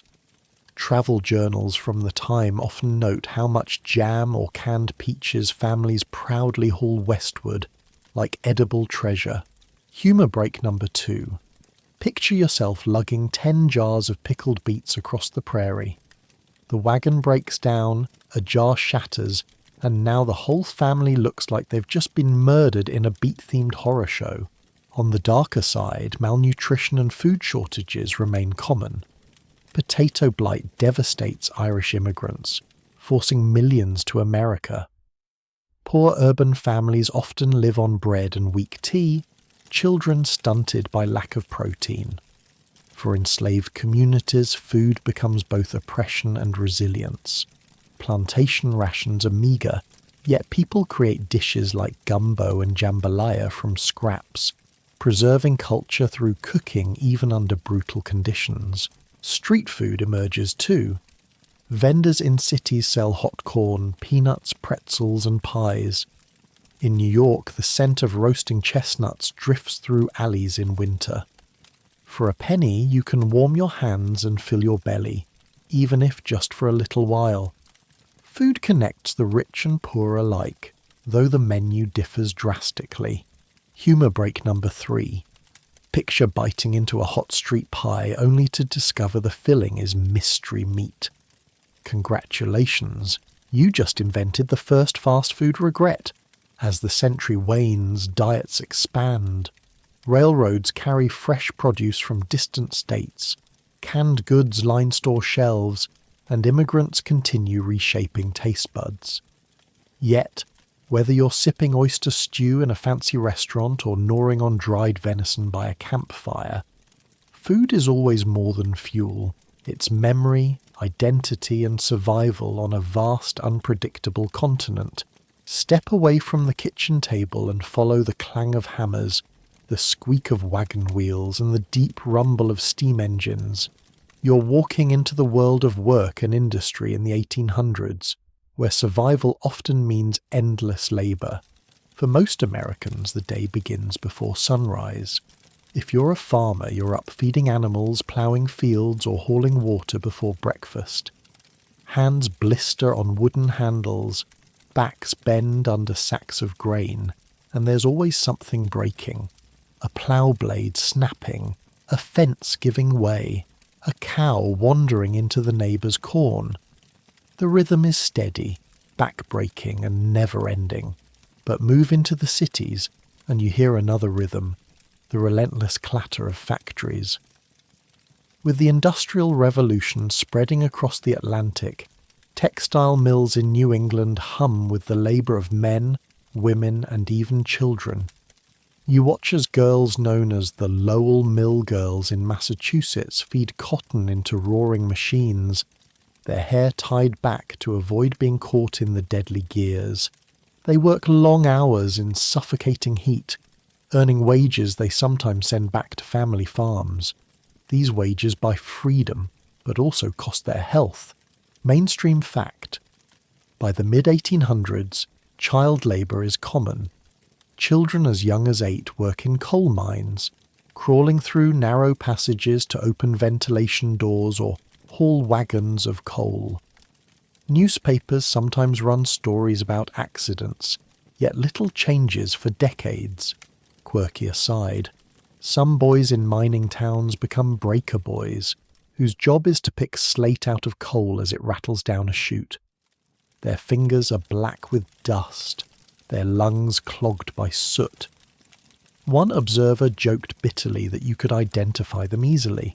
Just look for kids who sneeze clouds of coal instead of dust. If you're skilled, you might be a blacksmith, carpenter, or printer. These trades are valued, but they're also changing. Machines gradually replace artisans, producing goods faster and cheaper. The pride of craftsmanship gives way to the logic of profit. You may grumble that a machine can't match your touch, but customers chasing low prices disagree. Meanwhile, westward expansion creates its own jobs. You could be a fur trapper, wandering through snowy forests for beaver pelts that end up in fashionable hats in Paris. Or you might work on the Transcontinental Railroad after 1862, swinging a hammer, blasting through mountains, or laying track across endless plains. Chinese immigrants, hired in droves, face brutal conditions, dangerous explosives, and discrimination. Yet without them, the Great Iron Road might never have reached the Pacific. Humour break number 1. Imagine your boss hands you a stick of dynamite, points to a mountain and says, "Stick this in there, then run really fast." You'd probably ask if the job came with life insurance, or at least a helmet thicker than your lunch tin. Women's work is everywhere, though often unpaid or undervalued. In rural homes, women churn butter, sew clothes, tend gardens, raise children, and manage households. In towns, they may take jobs as seamstresses, laundresses, or teachers. Domestic service is common for immigrant women who scrub floors or cook meals for wealthier families. Yet activism grows. Women like Sarah Bagley push for labour reforms, demanding shorter hours and safer conditions. The seeds of labour unions are planted in these struggles. Slavery, of course, represents the harshest labour system of the century. Enslaved men, women and children are forced into gruelling work on plantations, picking cotton, harvesting tobacco, cutting sugar cane. Overseers drive them with whips, and rest is scarce. Resistance takes many forms: slowing work, breaking tools, or escaping north along the Underground Railroad. Work is not just survival, it is a battleground for freedom. Travelling salesmen, known as drummers, crisscross towns carrying trunks of goods, pitching wares from door to door. Some are honest, others are tricksters, selling patent medicines that promise to cure everything from baldness to heartbreak. Their silver tongues are as important as their suitcases. Quirky tidbit. The phrase snake oil salesman comes from the 1800s. Real snake oil brought by Chinese immigrants did have medicinal value, but most salesmen peddled fake concoctions. Buy a bottle and you might discover it's just mineral oil and pepper. Instead of curing your aches, it might just give you indigestion. Immigrant labour reshapes the workforce. Irish immigrants fleeing famine flood into cities, taking the toughest, lowest-paying jobs, digging canals, laying railroads, cleaning streets. Germans bring brewing traditions, opening beer halls that double as community centres. Scandinavians settle in the Midwest, farming wheat and dairy. Each group faces prejudice, yet their sweat builds much of the infrastructure still standing today. Humour break number 2. Picture a freshly arrived immigrant being told, "You'll dig a ditch for 12 hours a day, pays 50 cents, no breaks." His response? Probably something unprintable in his native language, followed by the sound of a shovel hitting dirt anyway. Not all work is physical. Clerks, lawyers, doctors and shopkeepers form a growing middle class. Office work is monotonous. Quills scratching paper, ledgers piling high, but safer than mills or mines.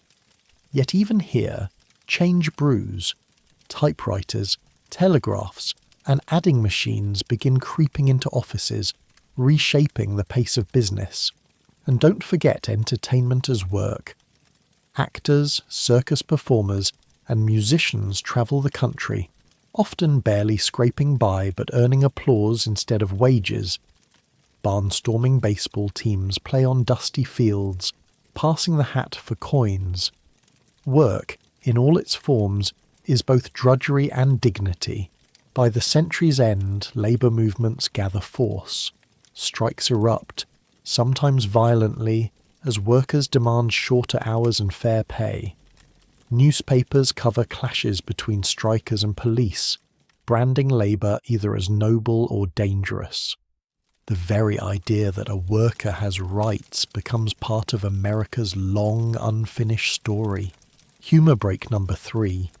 Imagine telling a coal miner in 1850 that in the future, people will complain about sitting at a desk for 8 hours. He'd probably laugh so hard he'd choke on coal dust, and then hand you his pickaxe to swap jobs for a day. Work in the 1800s is not just about survival, it's about shaping identity, building communities and fueling dreams.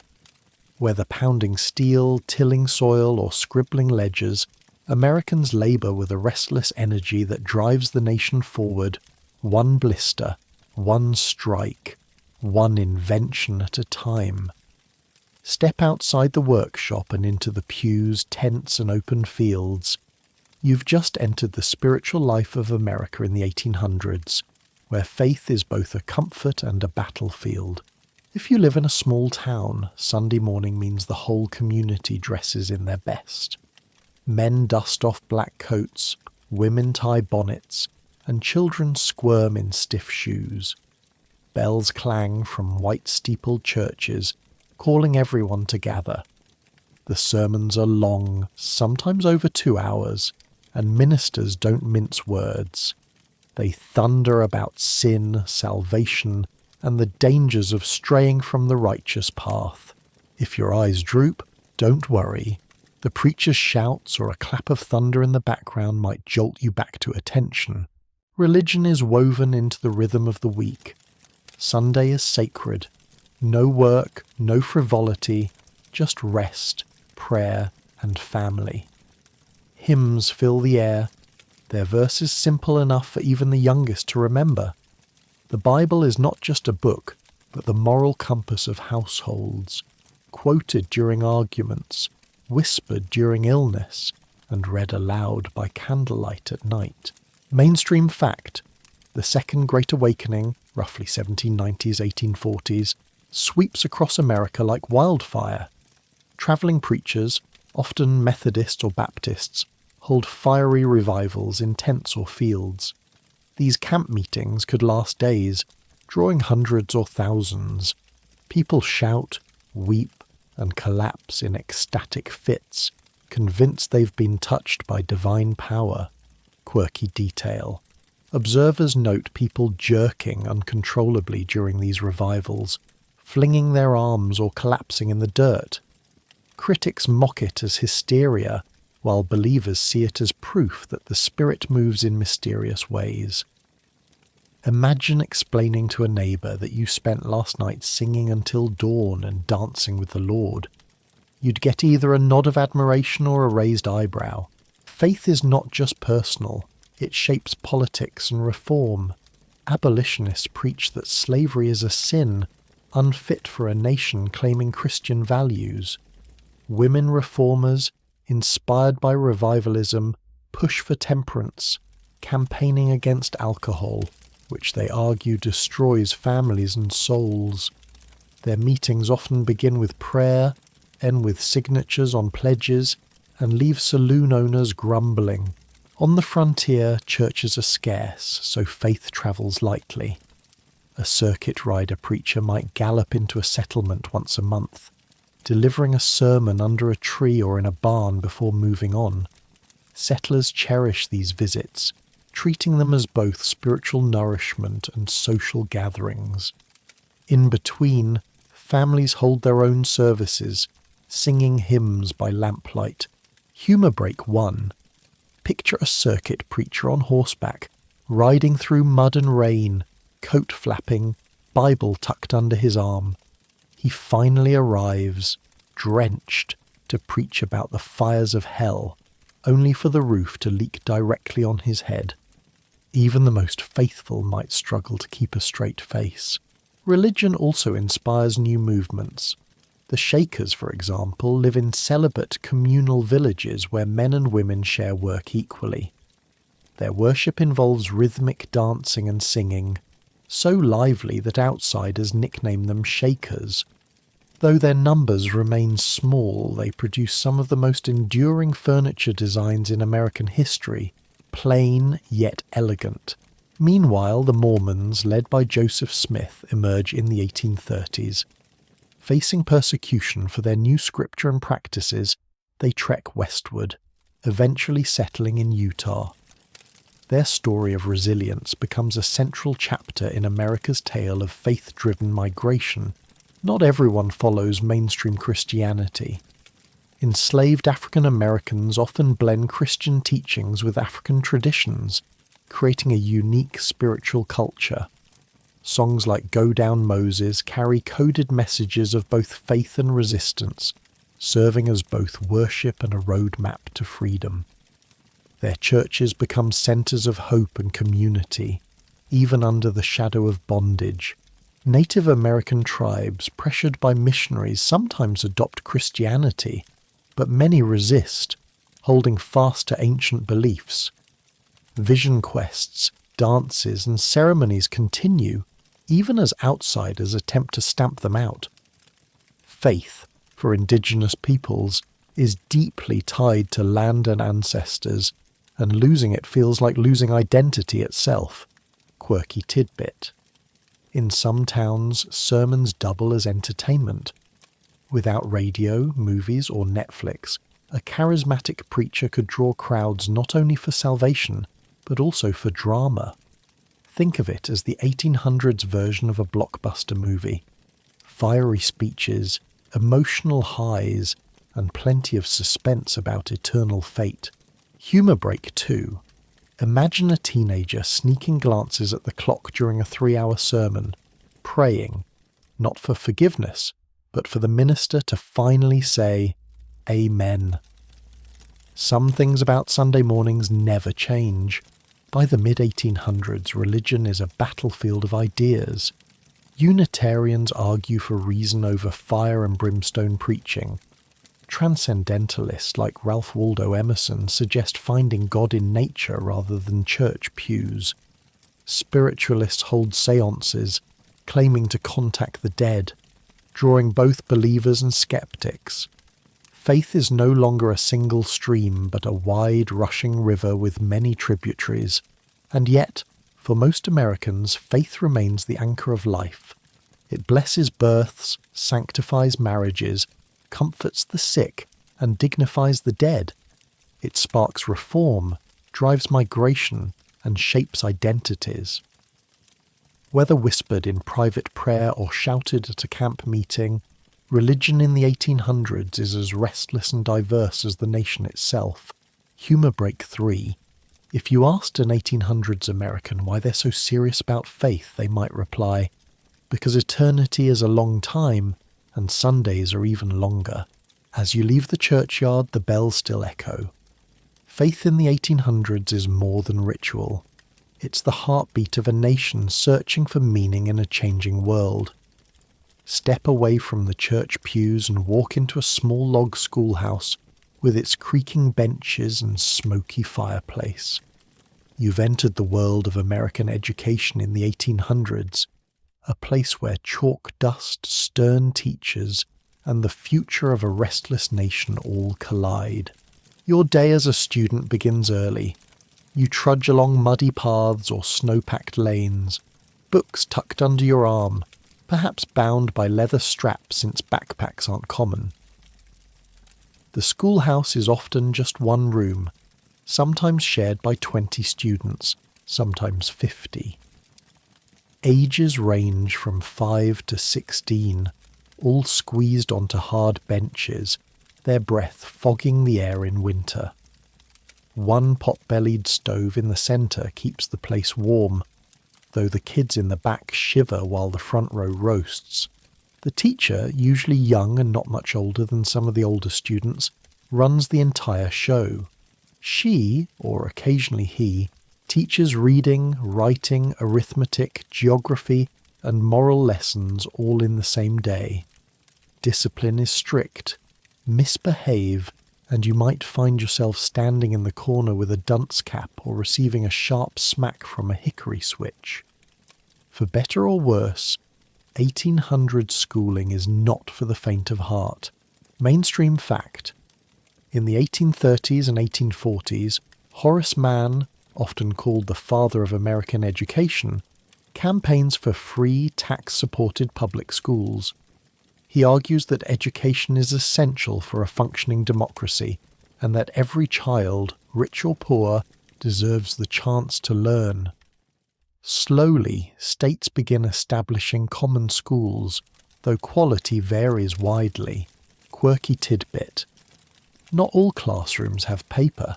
Some children practice writing on slates, flat pieces of stone framed with wood.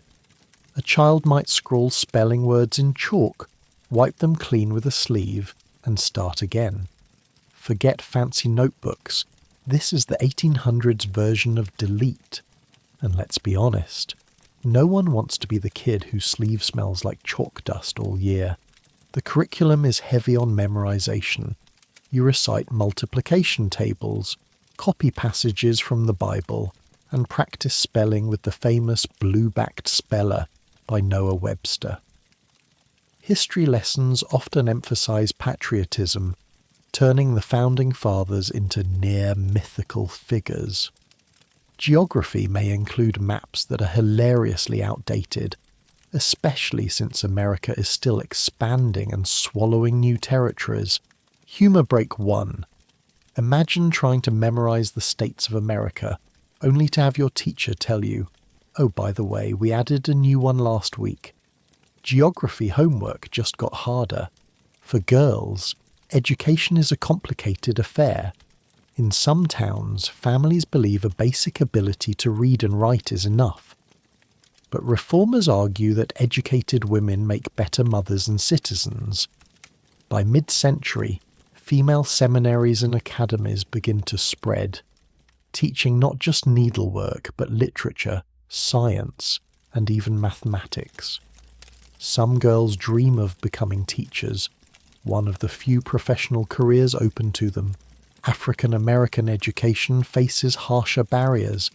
In the South, laws forbid teaching enslaved people to read, out of fear that literacy could fuel rebellion.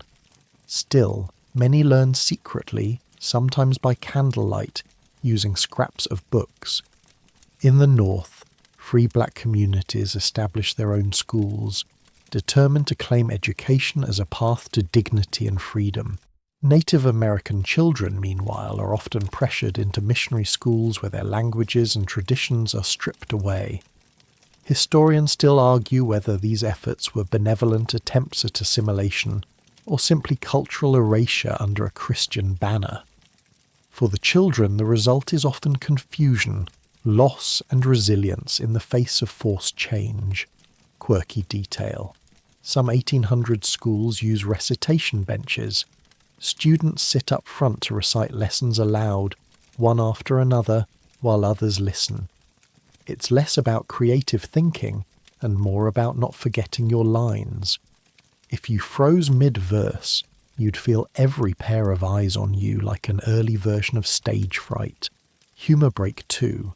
Think of it as a live talent show, except the only act is who can recite the multiplication tables without crying. Spoiler, not everyone wins. Despite the hardships, education becomes a point of pride. Communities often build schools before anything else, sometimes even before churches, believing that knowledge fuels prosperity. Parents sacrifice farm labour from their children so they can attend.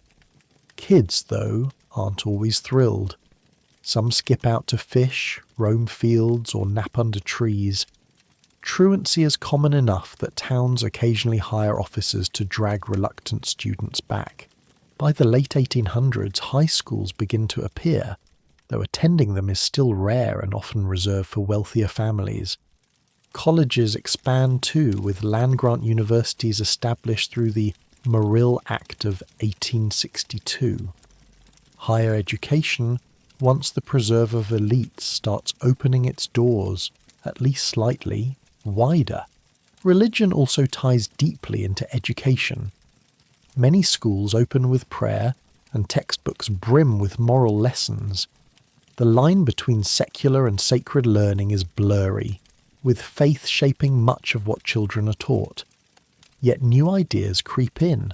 Science, natural history, and even early debates about evolution begin stirring controversy by the century's end. Humor break 3.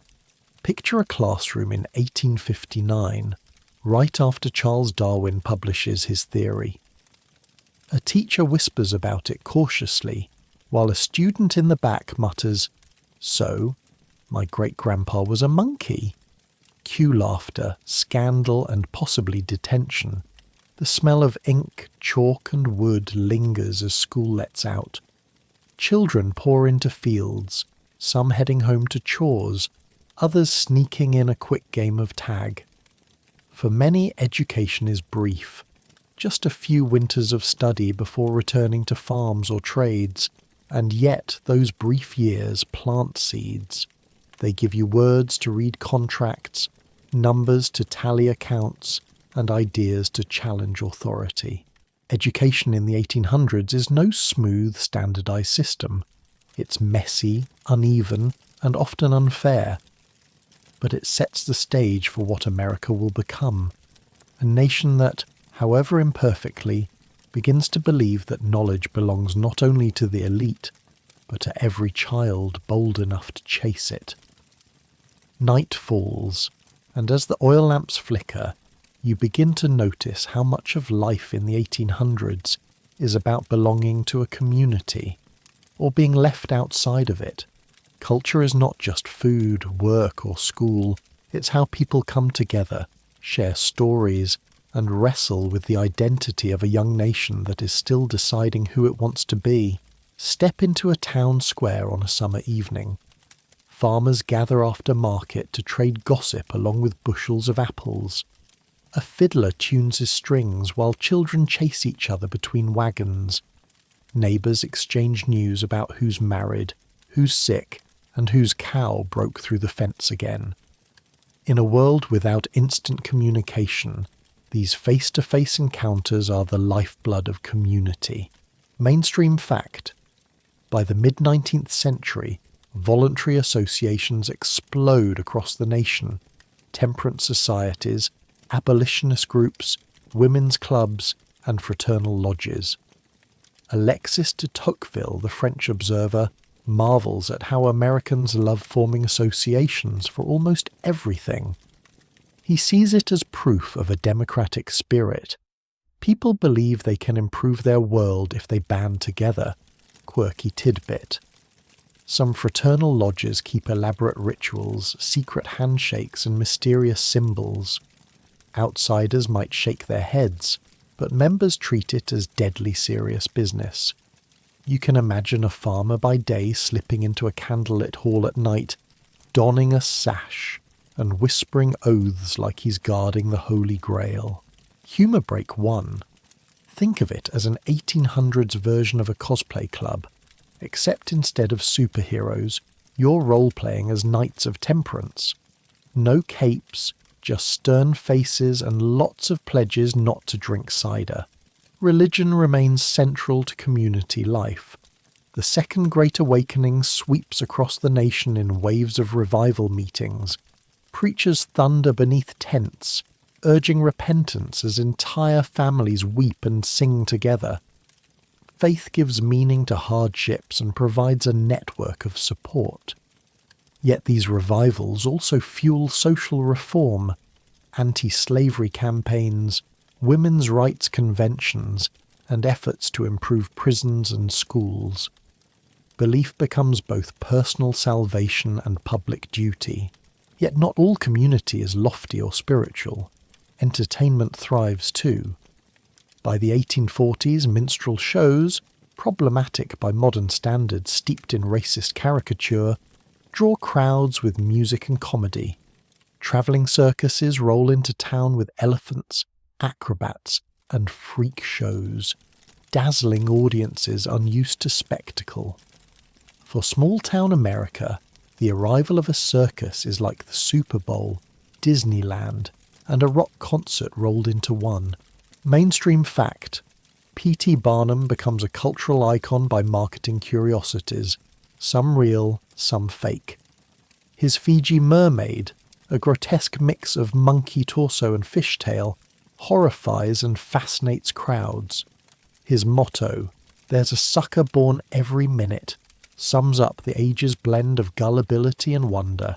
Humour break 2. Imagine paying a dime to see a mermaid, only to realise it looks suspiciously like roadkill glued together. Refunds? Sorry, not in 1842. Community also thrives around literature and ideas. Lending libraries and reading societies spread, fueled by cheap printing. Families gather around firesides to read aloud. Poetry, adventure stories, or the latest instalment of serialised novels. Newspapers multiply, often fiercely partisan, giving every town square a fresh batch of political arguments. Quirky fact. Some papers cram so many words onto a single page that readers joke you need a magnifying glass just to find the weather. Columns of tiny print, no photos, and endless editorials. It's the 19th century version of scrolling through a cluttered feed.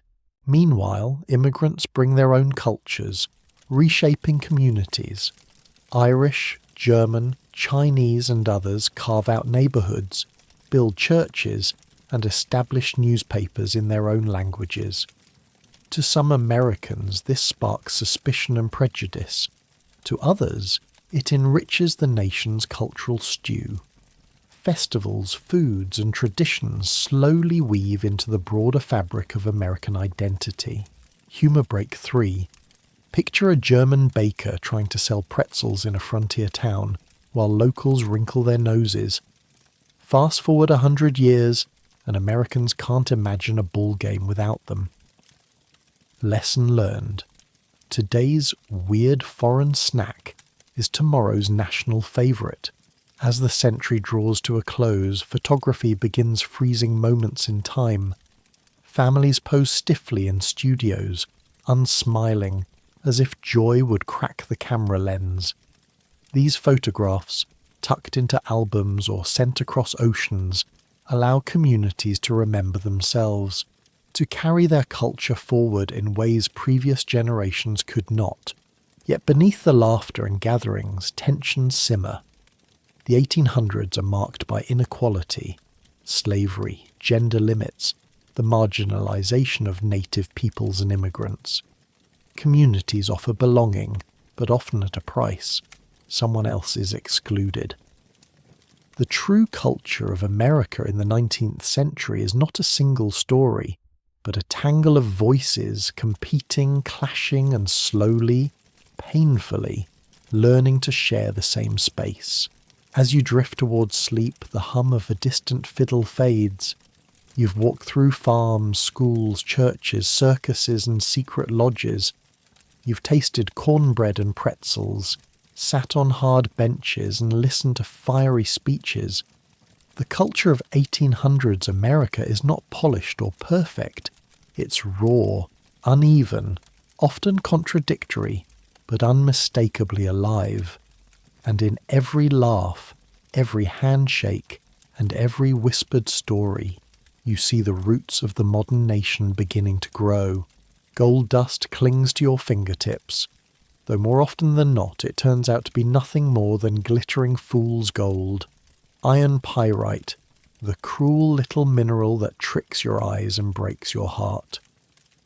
Tonight you stand knee-deep in a chilly California river, swirling a tin pan back and forth, trying to coax fortune from mud. The year is 1849, and the water numbs your legs until they feel like logs. Around you, men cough, curse, laugh, and shout in equal measure, each convinced that the next scoop of gravel will change his life forever. You breathe in the sharp scent of pine smoke drifting from a nearby campfire, mingled with the sour reek of sweat and damp wool. This isn't some sanitized textbook picture of the gold rush. It's damp boots, aching backs, and hope burning hotter than the sun overhead. The California gold rush is less a historical episode and more a fever that takes hold of the whole body. You can feel it humming in your chest, buzzing in your ears, just like the constant chatter of men all around. A solid mainstream fact is that by 1855, More than 300,000 people had poured into California chasing this glittering promise. They came from the East Coast, from Mexico, from Chile, from China, even from Europe and Australia. The rush didn't just reshape California, it reshaped the entire United States, pumping money into banks, railroads, and industries thousands of miles away. The very rhythm of the nation sped up, and in some ways, you can feel the same pulse still today whenever Americans chase the next big thing. Yet you can't ignore the quirky fringe side of this mania. Some folks didn't pan for gold at all. They sold shovels, boots, and food to the dreamers like you. You've probably heard of Levi Strauss. He wasn't crouched in icy rivers. He was selling sturdy trousers made from canvas, which later became the blue jeans still hanging in closets today. There are stories of bakers charging a miner a day's wages for a single fresh pie, or a barber demanding gold dust by the spoonful just to trim a beard. One infamous hotel even charged miners a shocking amount to boil their shirts in hot water. Imagine that, working 12 hours in frigid water, then spending your meagre findings just to smell halfway human again. You almost want to laugh, except your own shirt smells like something between a wet dog and spoiled milk. The camps themselves are messy, chaotic, alive. Picture rows of tents flapping in the dry wind, rough cabins patched with branches, and makeshift taverns with names like Fortune Saloon or The Last Chance. The air at night is thick with the fiddle's wail, laughter tumbling out of gambling tents, and the occasional scream as a fight breaks out over cards or stolen dust. Crime here is as common as mud. With so little law enforcement, vigilante justice becomes the local entertainment. You've seen it. Thieves whipped raw, gamblers shot dead, and sometimes a body dangling from a tree branch before anyone even bothers to ask questions. You shake your head and mutter to yourself, "Yeah, I probably won't survive this system." And honestly, you might be right. Still, the gold rush is more than just chaos. It reveals something about the young nation itself. These muddy rivers are the crucible where America remakes itself, pulling in cultures from every direction. Mexican vaqueros bring their ranching know-how, Chilean miners introduce new sluice techniques, Chinese immigrants endure endless toil and prejudice while building communities of their own, and native tribes, well, they watch their ancestral lands swallowed by this tidal wave of strangers.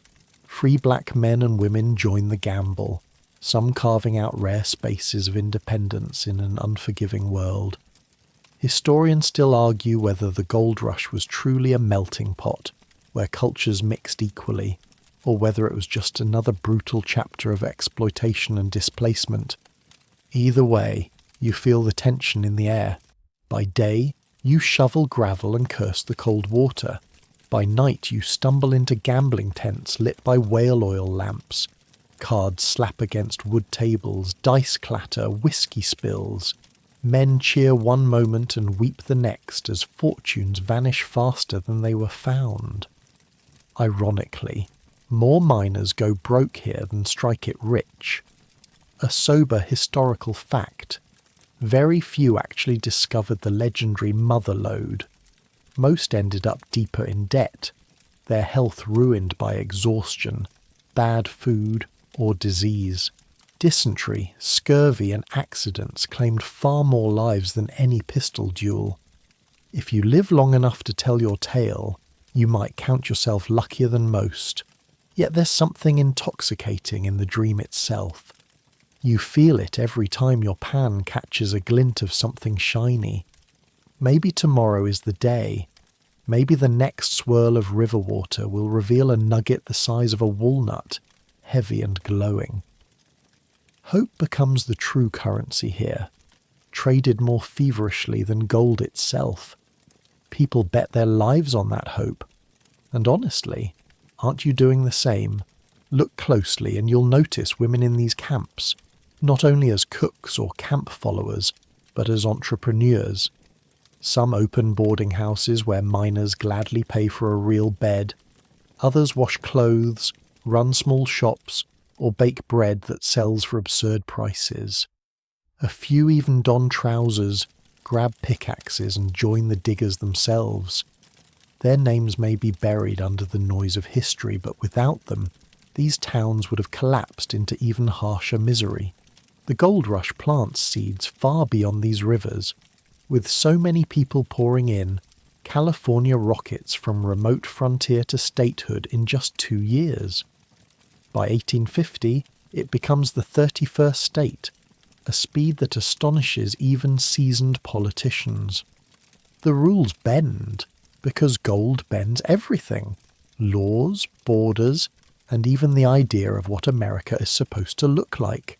And still, under the bright stars, you sit by the campfire watching sparks drift up like tiny meteors. Your muscles ache, your boots squish with icy water, and yet your mind keeps circling back to the dream. This isn't just about finding metal in the dirt. It's about testing how far Americans will travel, how much pain they'll endure, and how fiercely they'll gamble for a chance, just a chance, at a better life. Tomorrow morning you'll wake up stiff and sore, maybe hungover from bad whiskey, but you'll drag yourself back into that river, pan in hand, heart racing. Because out here, even the slimmest possibility feels like destiny, and if you don't strike it rich, well, maybe you'll sell your shovel to the next poor soul chasing the dream and smile at the irony. The morning fog clings low over the fields of Virginia, the kind that dampens your clothes and weighs down your spirit. You hear the distant creak of a wagon and the uneven rhythm of horse hooves on a muddy road. This is no longer the echo of prosperity or adventure. This is the drumbeat of a nation about to tear itself apart. It's the early 1860s, and the Civil War is on your doorstep. You wake to find neighbours divided, brothers glaring at each other across invisible lines, fathers arguing with sons. The conflict isn't just on battlefields, it's inside kitchens and parlours. Some families stay loyal to the Union, others to the Confederacy, and many are torn in two. Even in places far from the front lines, people live under the shadow of war. And tonight, you are among them. The smell of wood smoke mixes with the sour tang of boiled coffee. Housewives ration flour, stretch scraps of bacon, and knit socks by the fire, knowing soldiers may never live long enough to wear them. Children gather around newspapers, wide-eyed, trying to make sense of headlines about Antietam, Gettysburg, or Shiloh. For many, those names are just words, until the casualty lists arrive, and the names belong to friends, cousins, neighbours. You feel it in the rhythm of daily life. Bells tolling for the dead, black crepe draped over doorways, and an eerie silence falling over entire towns after bad news. Historians remind us that the Civil War killed more Americans than all earlier wars combined. Over 600,000 souls. But that number doesn't capture the raw texture of grief. Imagine sitting at a dinner table, one chair forever empty, the echoes of laughter replaced by a silence so loud it rattles in your bones. The war creeps into every corner of culture. Letters become lifelines. You unfold one carefully, ink smudged, words shaky. A soldier writes by campfire glow, his sentences wobbling between bravado and terror. He tells of marching all day, of muddy boots, of comrades coughing from dysentery. He slips in a joke about hardtack so tough it could break teeth, then admits he dreams nightly of home. Families clutch these letters as treasures, reading them until the paper grows soft and frayed. Yet daily survival isn't all tragedy. In the north, Factories roar with activity, producing rifles, uniforms and boots at astonishing speed. Women step into roles once closed to them, working as nurses, clerks, even spies. Clara Barton, the angel of the battlefield, travels from camp to camp tending the wounded, her name still carried in the American Red Cross she later founded. In the South, women keep farms running, barter for food in collapsing markets, and create networks of aid that historians are only now beginning to fully recognise. The fringe details surface too, odd little quirks that make the war feel strangely human. Soldiers on both sides carve trench art from spent bullets, fashioning rings or charms to send home. Some carry photographs of loved ones in lockets, the images fading in the damp. Others smuggle in harmonicas or fiddles, and at night music drifts over the camp, soft and haunting. There's even a famous story of Union and Confederate soldiers singing Christmas carols across the lines, their voices mingling in the frosty dark. You walk through a camp and see the toll war takes. Mud sucks at your boots, tents sag under rain, and everywhere men cough, groan, or curse. The smell is unforgettable. Smoke, sweat, sickness, and unwashed wool. Medical tents are worse. Surgeons work by lantern light, sawing through bone without anaesthesia, their hands slick with blood. Piles of amputated limbs grow outside, a grotesque monument to outdated medicine. You cover your nose, but the stench still seeps in. Still, people find ways to endure.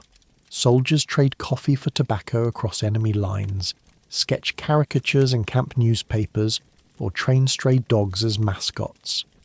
In Richmond, ladies' sewing circles gossip about troop movements while stitching flags. In New York, draft riots erupt, exposing deep racial tensions and class resentments.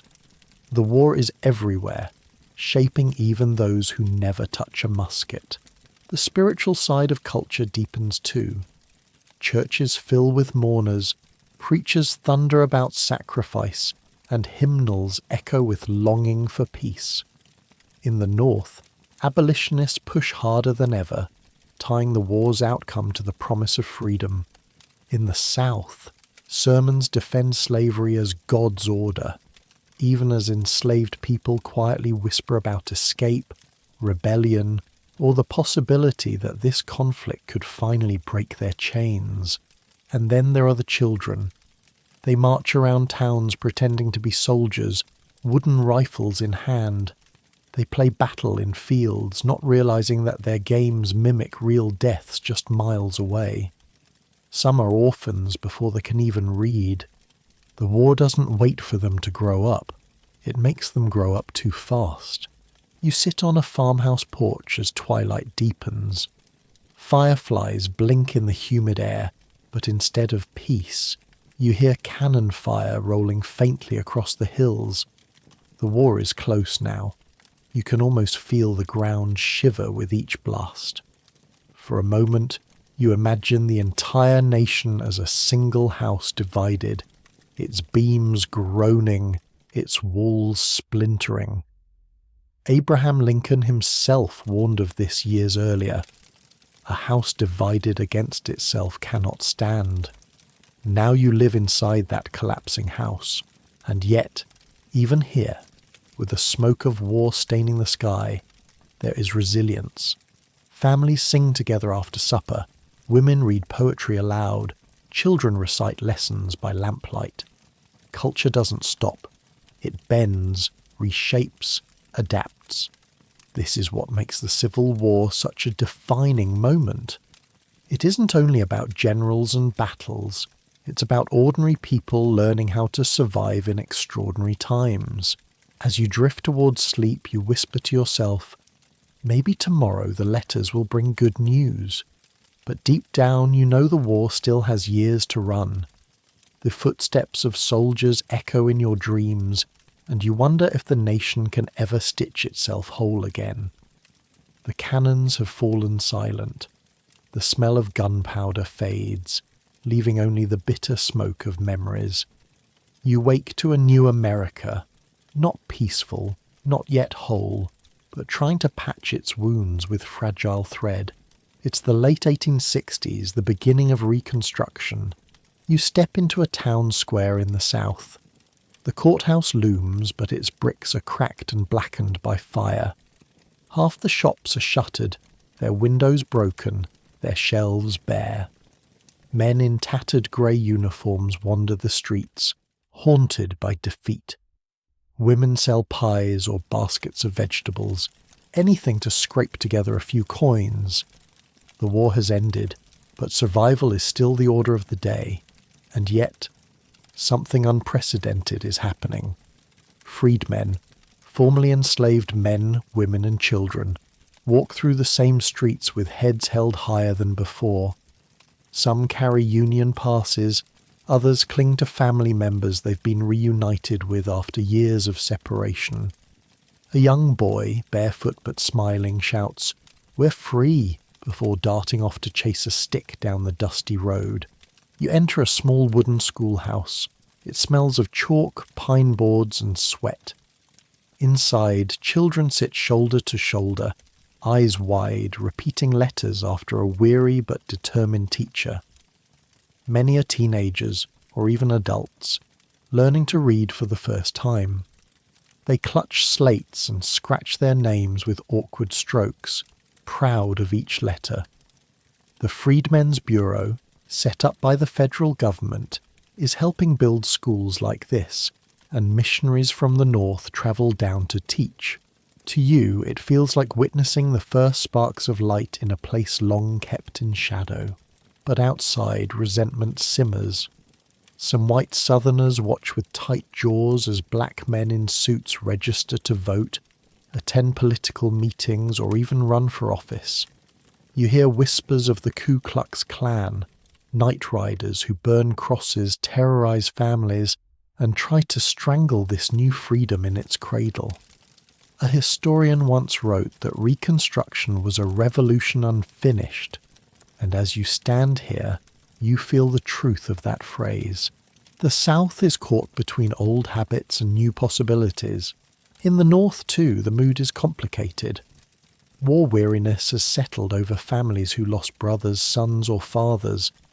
Taxes are high, and some mutter that they shouldn't have to keep paying for Southern rebuilding. Radical Republicans push for sweeping reforms, determined to guarantee equal rights, while moderates urge compromise. Even President Andrew Johnson clashes with Congress, his leniency toward former Confederates sparking outrage. You sense the tension stretching across the country like a rope ready to snap. You walk through a cotton field one afternoon. The sun is merciless, the soil rough beneath your shoes. Black labourers bend low, their sacks dragging behind them. They're no longer enslaved, but they are tied to the land through sharecropping, renting plots from former masters, paying their debt in cotton bales. It feels like freedom on paper, but the cycle of debt is a trap, keeping families in poverty. You hear a woman sing as she picks, her voice steady and strong. The song is half sorrow, half hope, a reminder that culture endures even in hardship. Amid the struggles, there are celebrations too. Juneteenth spreads across Texas and beyond, marking the day enslaved people finally heard of their freedom in 1865. Parades fill dusty roads with brass bands, banners, and joyful dances. Families cook feasts of fried chicken, collard greens, and sweet cakes, sharing stories of resilience. These gatherings plant cultural seeds that will grow for generations, echoing down to the present. You step into a church on Sunday morning. The pews are packed, the air thick with heat and anticipation. The preacher's voice rises, rolling like thunder. We are children of God, equal in his eyes. The congregation shouts back, Amen. This is more than worship. It's politics, education, community organisation. black churches become the heartbeat of Reconstruction culture, places where people not only pray but also plan for schools, businesses and civil rights. In Washington, D.C., debates rage over amendments to the Constitution. The 13th has ended slavery, the 14th grants citizenship, and the 15th protects voting rights for black men. You imagine the ink drying on those documents, each word a promise of a brighter future. Yet you also see the loopholes and the resistance, the ways these rights will be undermined by poll taxes, literacy tests, and violence. Progress is real, but fragile. Fringe details catch your eye too. In some towns, black soldiers still wear their Union uniforms with pride, parading through streets on holidays. Carpetbaggers, northerners who come south, are both admired and despised, accused of exploiting chaos while also building schools and railroads. Freed women create mutual aid societies, pooling money for funerals, weddings, and emergency help. And in rural cabins, people gather to tell folk tales, stories of Br'er Rabbit outsmarting stronger foes, tales that carry deep layers of meaning about survival and resistance.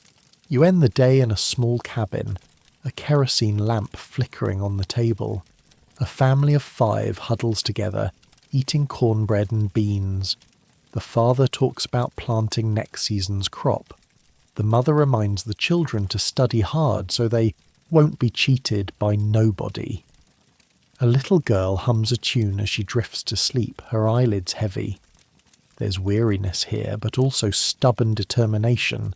As you lie down, you realize Reconstruction is less about politics than about people trying to live. It is about holding on to hope when the odds are stacked against you. The war has ended, but the struggle for equality has only begun. And as you close your eyes, you wonder, will this fragile new America endure, or will the old shadows creep back in? The calendar has turned to the 1870s and 1880s. The smoke of war and the struggles of Reconstruction begin to blur into memory, and now America gleams with a strange new shine. You wake in a city that smells of coal smoke and hot metal, the clang of hammers and the whistle of trains filling the air. This is the Gilded Age, a time of breathtaking wealth and staggering poverty, a time when the United States begins to strut like a new giant on the world stage. You step onto Fifth Avenue in New York City. Your boots crunch over the smooth paving stones. Carriages rumble past, their wheels polished, their horses' harnesses jingling with brass.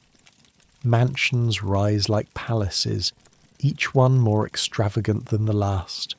The Vanderbilts, the Astors, the Rockefellers, these names roll off tongues with awe or disdain.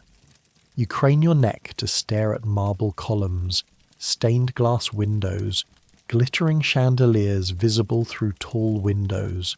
These are America's robber barons, men who built empires on oil, steel, railroads, and banks. Their parties are legendary. Grand balls where women in silk gowns sweep across mirrored floors, where champagne flows like water and orchestras play until dawn. You can almost hear the laughter, the clinking of crystal glasses, the rustle of satin skirts. But walk just a few blocks further, and the scene changes. You find yourself in a tenement on the Lower East Side. The air is damp, thick with the smell of cabbage soup and coal smoke. Families crowd into one-room apartments, 10, 12 people sleeping side by side. Children with hollow eyes dart through the halls, their bare feet black with soot. The walls drip with condensation, and the sound of coughing echoes up the stairwell. Here live the immigrants who power the city's growth. Italians, Irish, Jews, Germans, Chinese. People who sew garments in sweatshops, haul bricks on construction sites, or sell apples from pushcarts. Their lives are invisible to the glittering society just uptown. The contrast is dizzying. A historian once wrote that the Gilded Age was a thin layer of gold over a base of iron and dirt. As you wander from mansions to tenements, the truth of that description strikes you again and again. Factories roar in the distance. You enter one, and the air is hot and sharp with the tang of metal shavings and machine oil. Rows of workers, men, women, even children, feed machines with endless rhythm. A boy no older than 8 pushes coal into a furnace, sweat dripping down his face. Sparks fly, wheels spin, belts slap. The boss, perched in a glass office above the floor, watches with a stopwatch in hand. Work is long, 12 or 14 hours a day for pennies.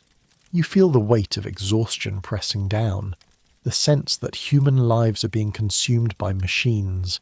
Yet this industrial storm also fuels innovation. You see telegraph wires strung across poles, hear the crackle of Morse code messages leaping across states in seconds. You glimpse Thomas Edison's laboratory, where glowing filaments promise a future without darkness. Alexander Graham Bell raises a strange contraption to his ear, speaking words that travel across wires like magic. The nation buzzes with invention, every year bringing a new marvel. Culture too begins to glitter. You step into an opera house lit by gas lamps, where wealthy patrons applaud Italian sopranos in diamond tiaras. But in the back alleys, immigrant musicians play fiddles, accordions and banjos, their songs blending old-world traditions with new rhythms. Minstrel shows and vaudeville theatres fill with crowds who crave laughter, slapstick and song.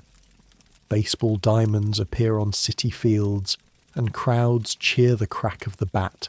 It feels like America is inventing not just machines, but also new ways to entertain itself. Fringe details catch your eye. In penny arcades, early machines spit out stereoscope cards, tiny images that flicker with depth, the ancestors of cinema.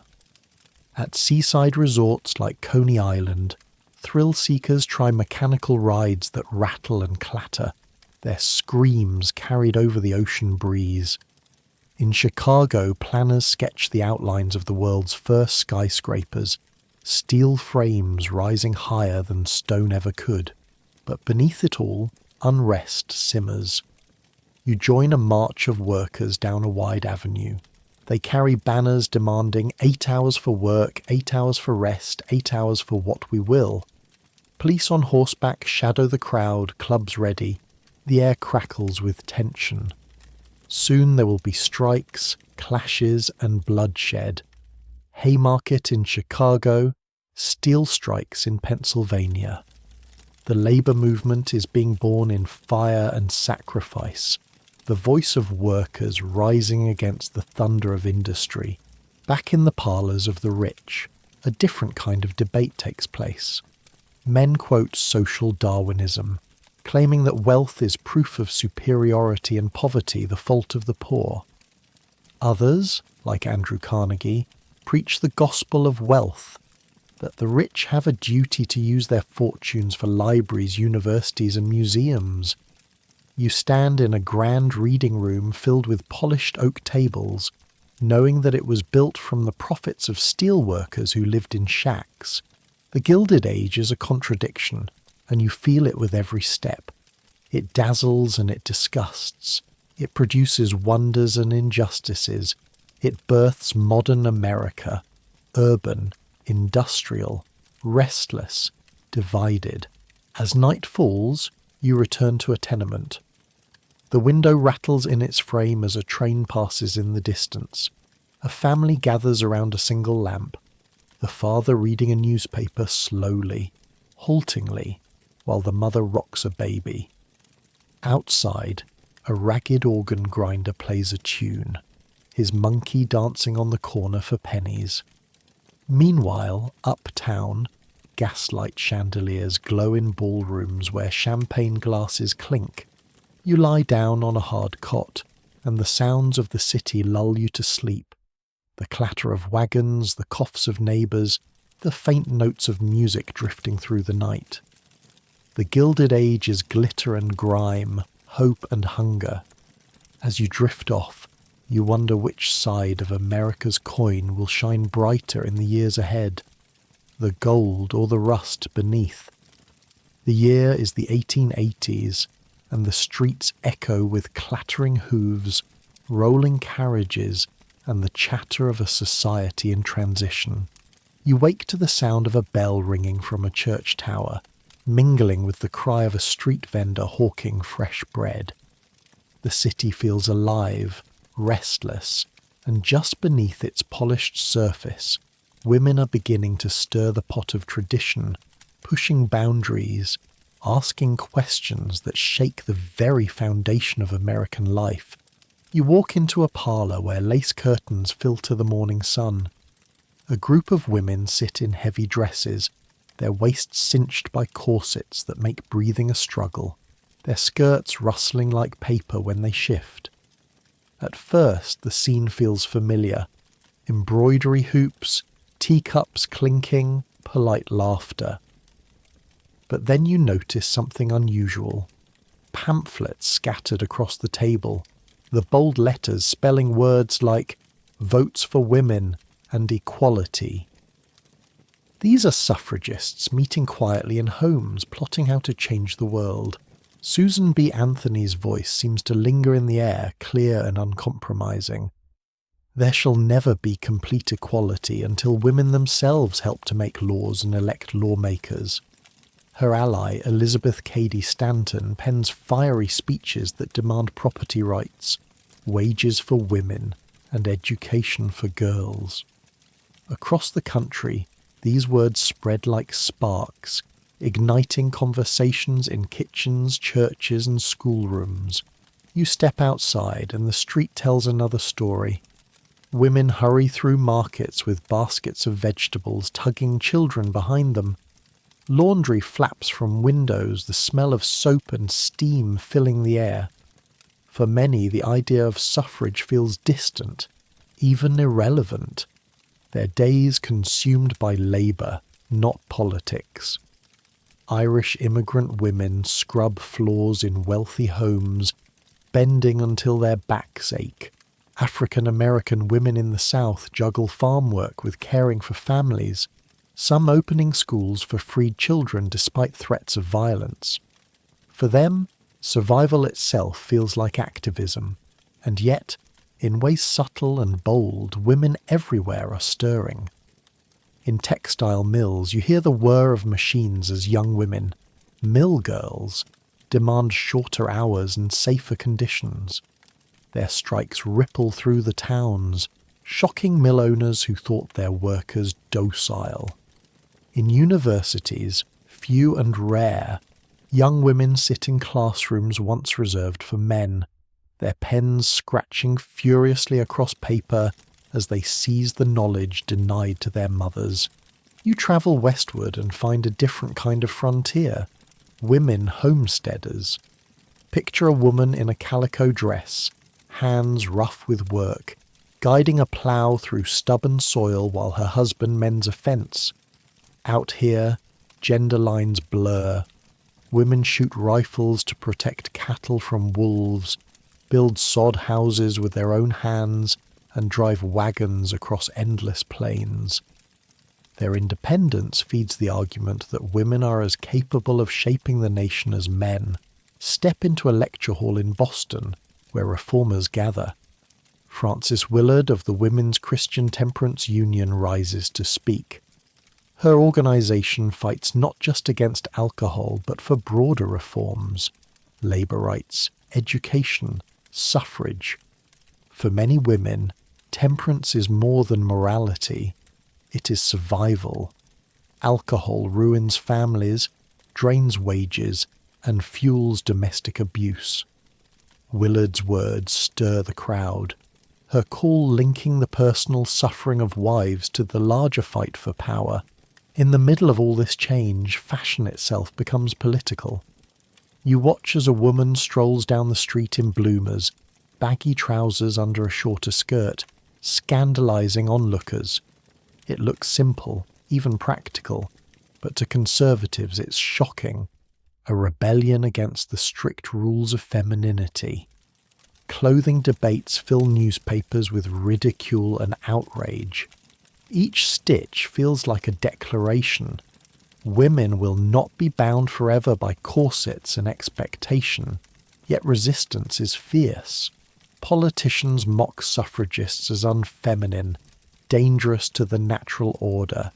Cartoons depict them with wild hair, abandoning babies to chase ballots.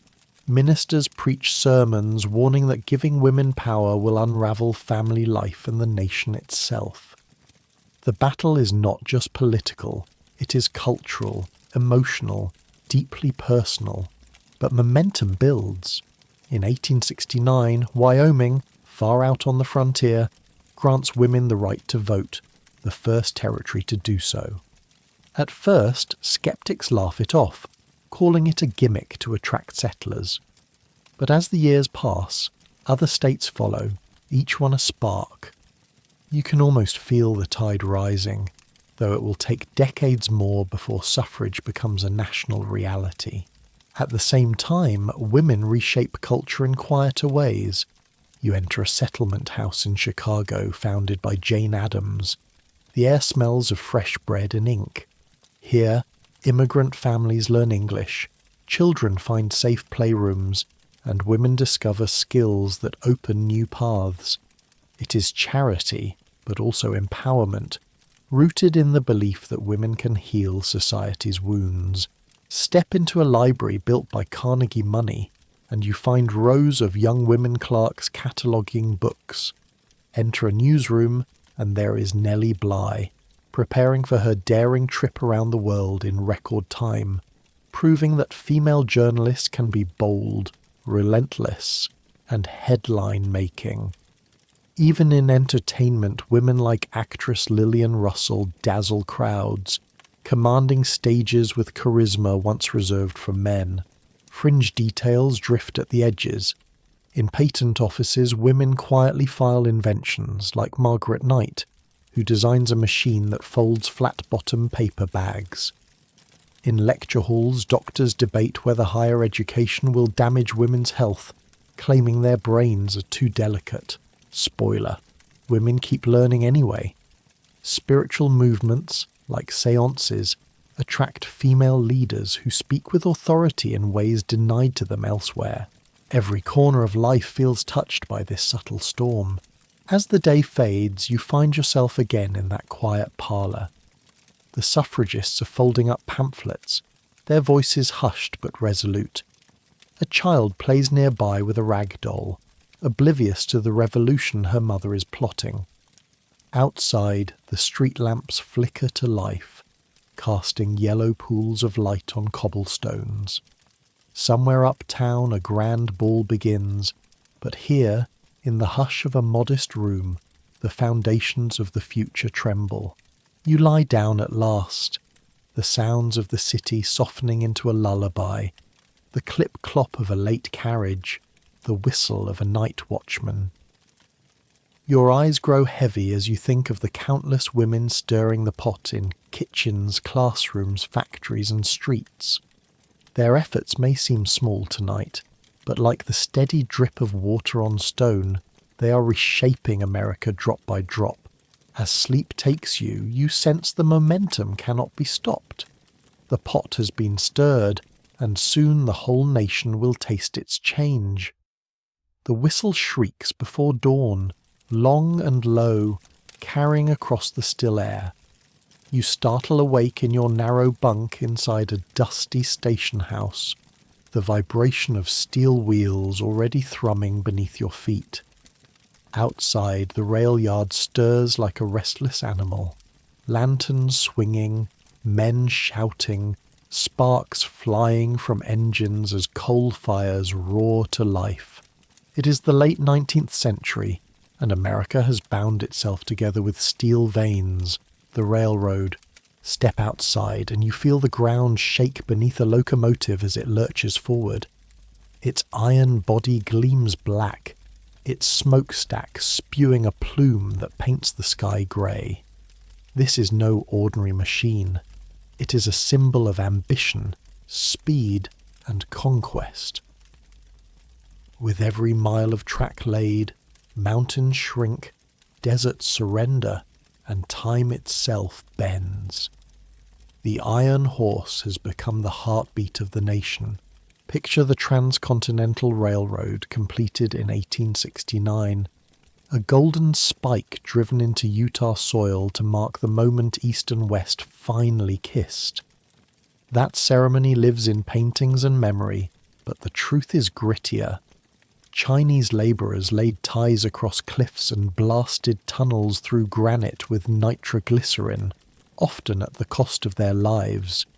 Irish immigrants swung hammers from dawn to dusk, their songs drowned out by the clank of steel. Black freedmen, too, found work along the lines, seeking wages and freedom in equal measure.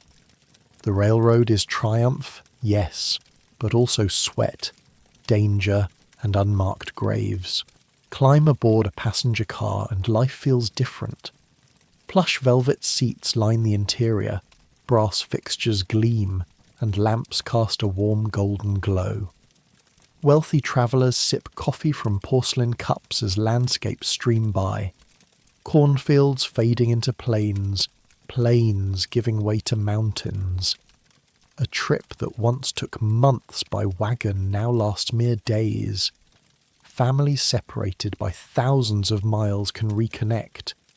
Ideas, letters, and newspapers now travel almost as fast as the engines. The railroad shrinks America, turning it into a neighbourhood.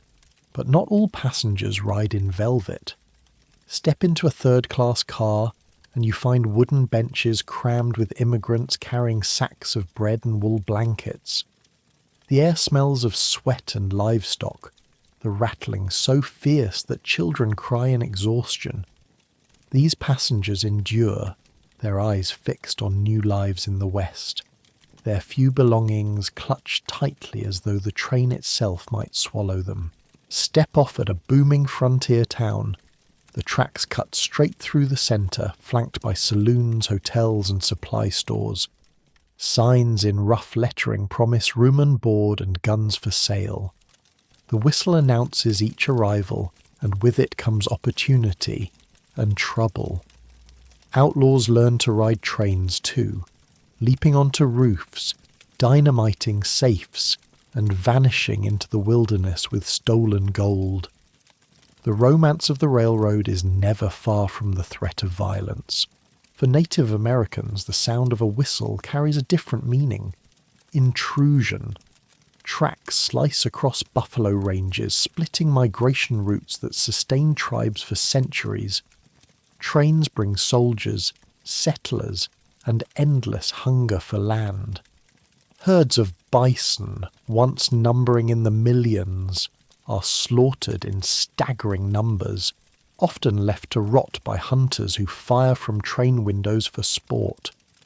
Where rails appear, displacement follows. For some tribes, the railroad is not progress, but the final nail in the coffin of their old way of life. Back in the East, cities bloom thanks to these steel arteries. Chicago explodes into a hub, its stockyards feeding meat to the entire nation.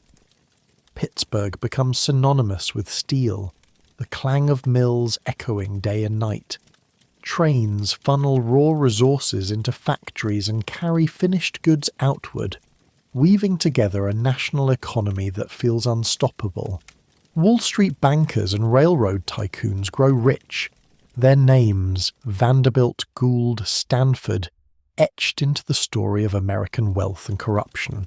The corruption runs deep.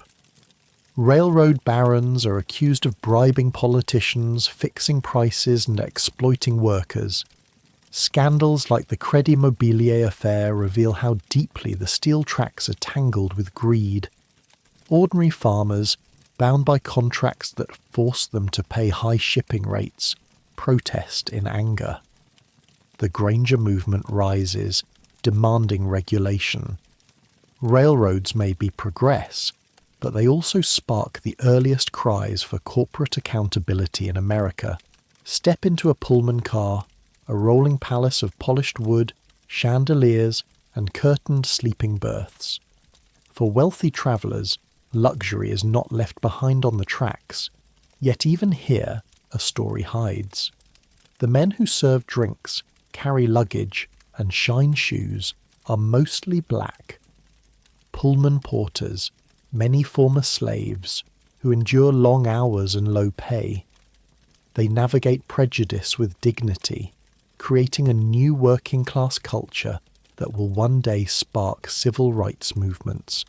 The hum of wheels beneath them carries not only passengers, but also hope for a different kind of freedom. The railroad also fuels dreams. Immigrants purchase tickets west, chasing land through the Homestead Act.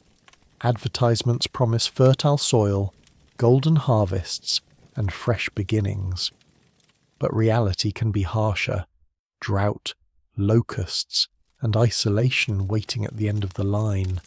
Still, the train's whistle lures them, a promise that tomorrow might be better than today.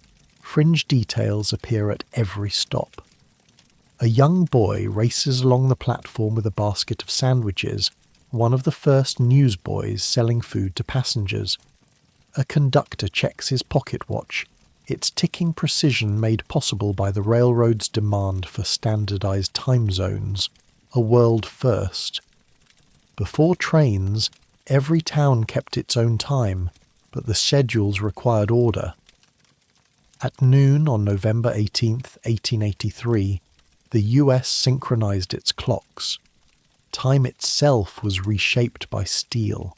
As dusk falls, you sit on a hillside overlooking the tracks.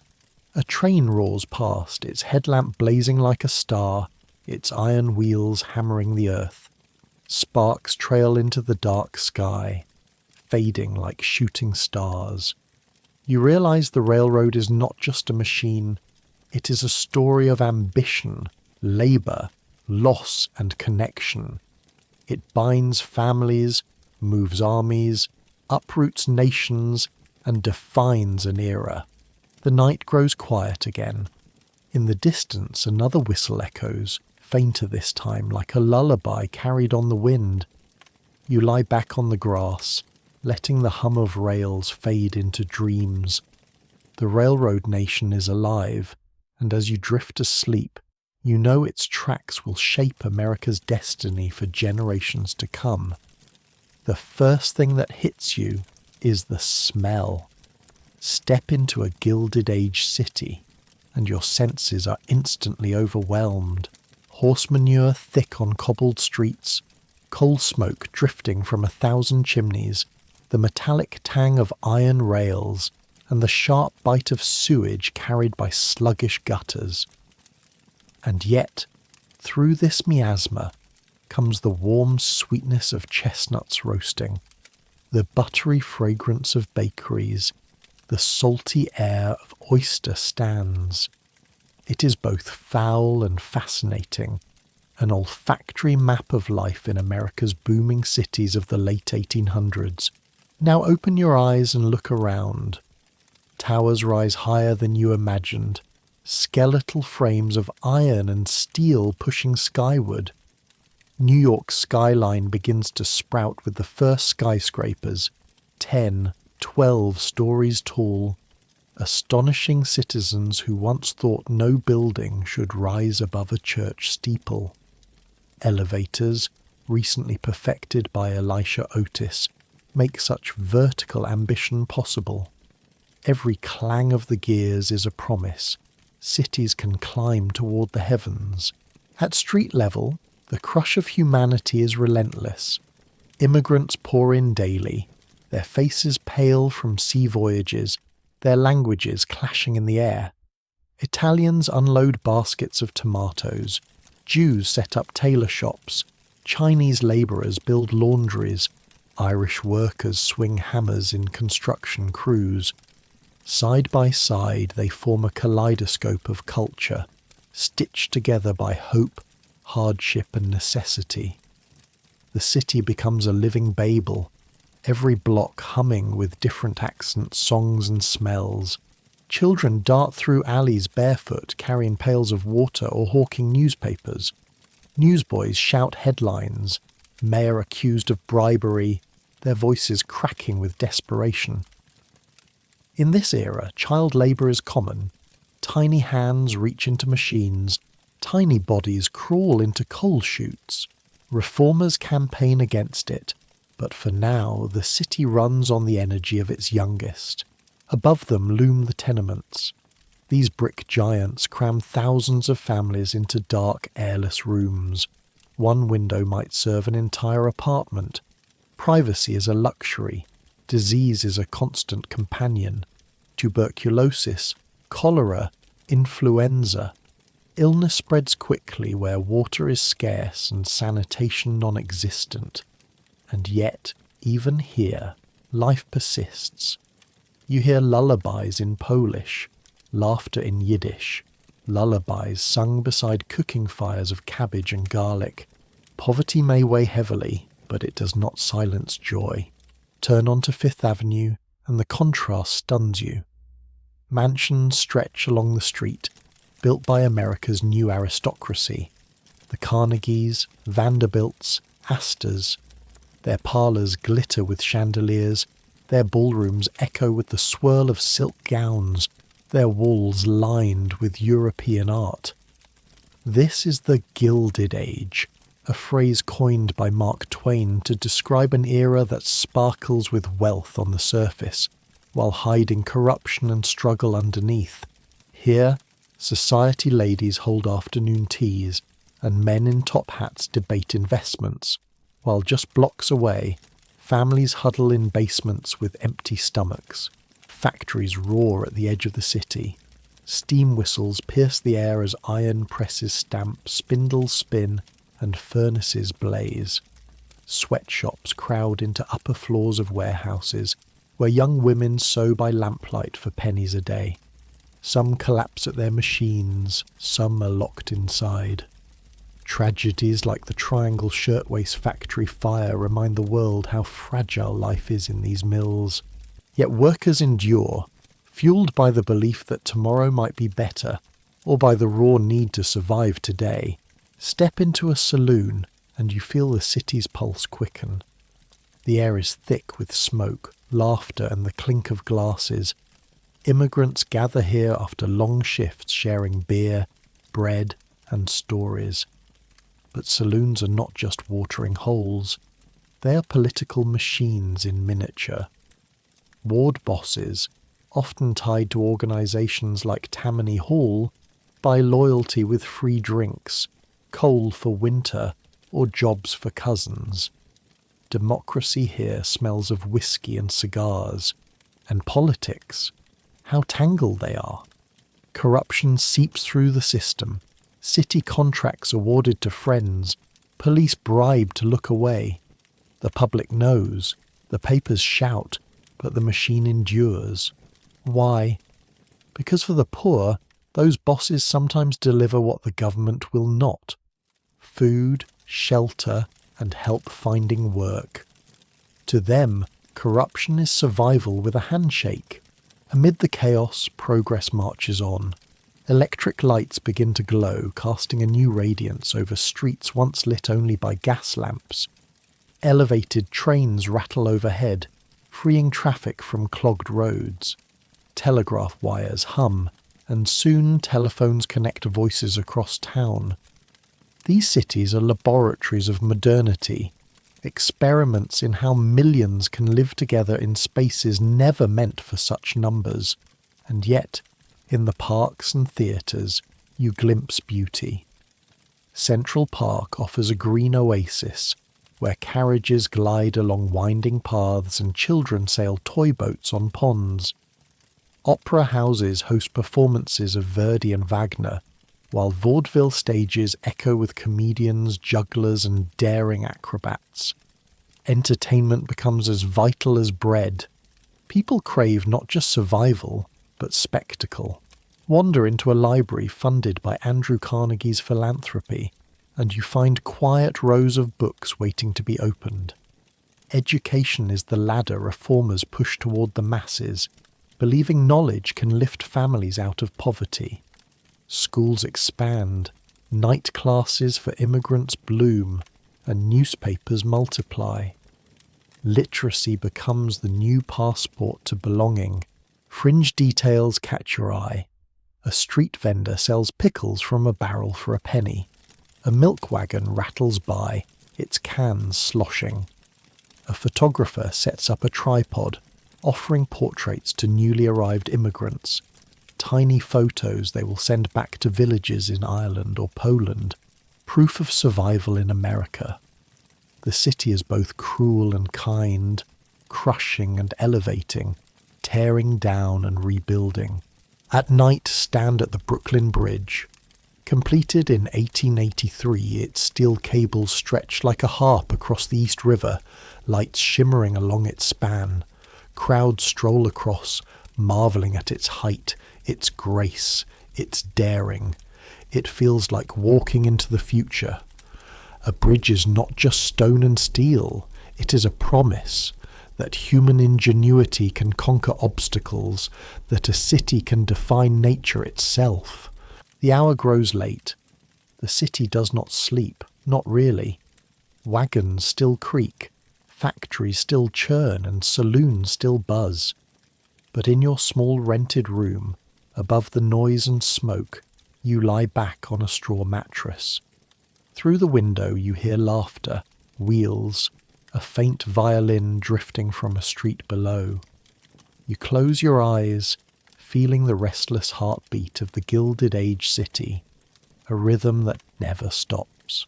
You wake before dawn to the sound of waves lapping against the wooden hull of a great ship.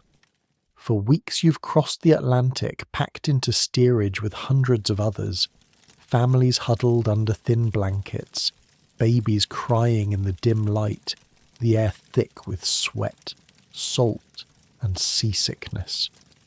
Every day has been the same: hard bread, thin broth, and the rocking of the ocean.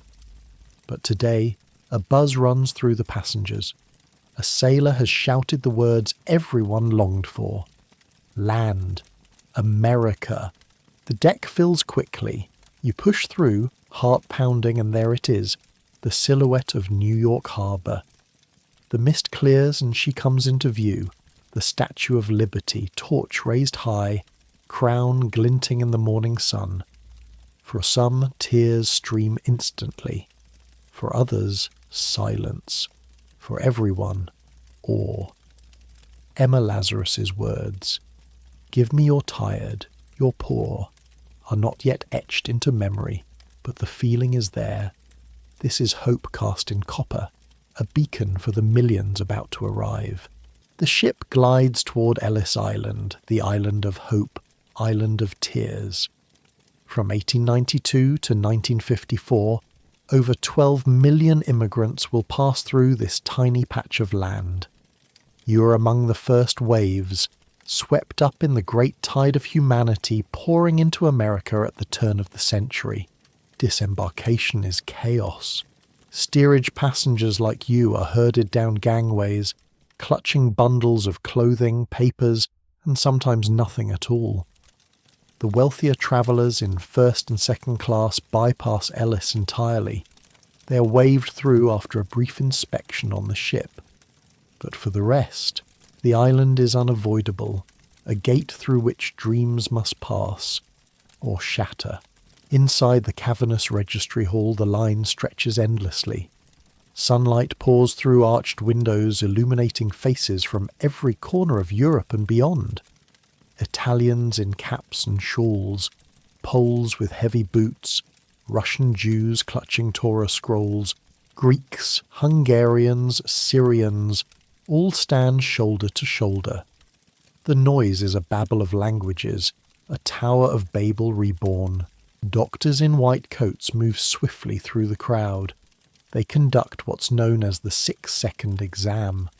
A glance at your eyes, your gait, your hands.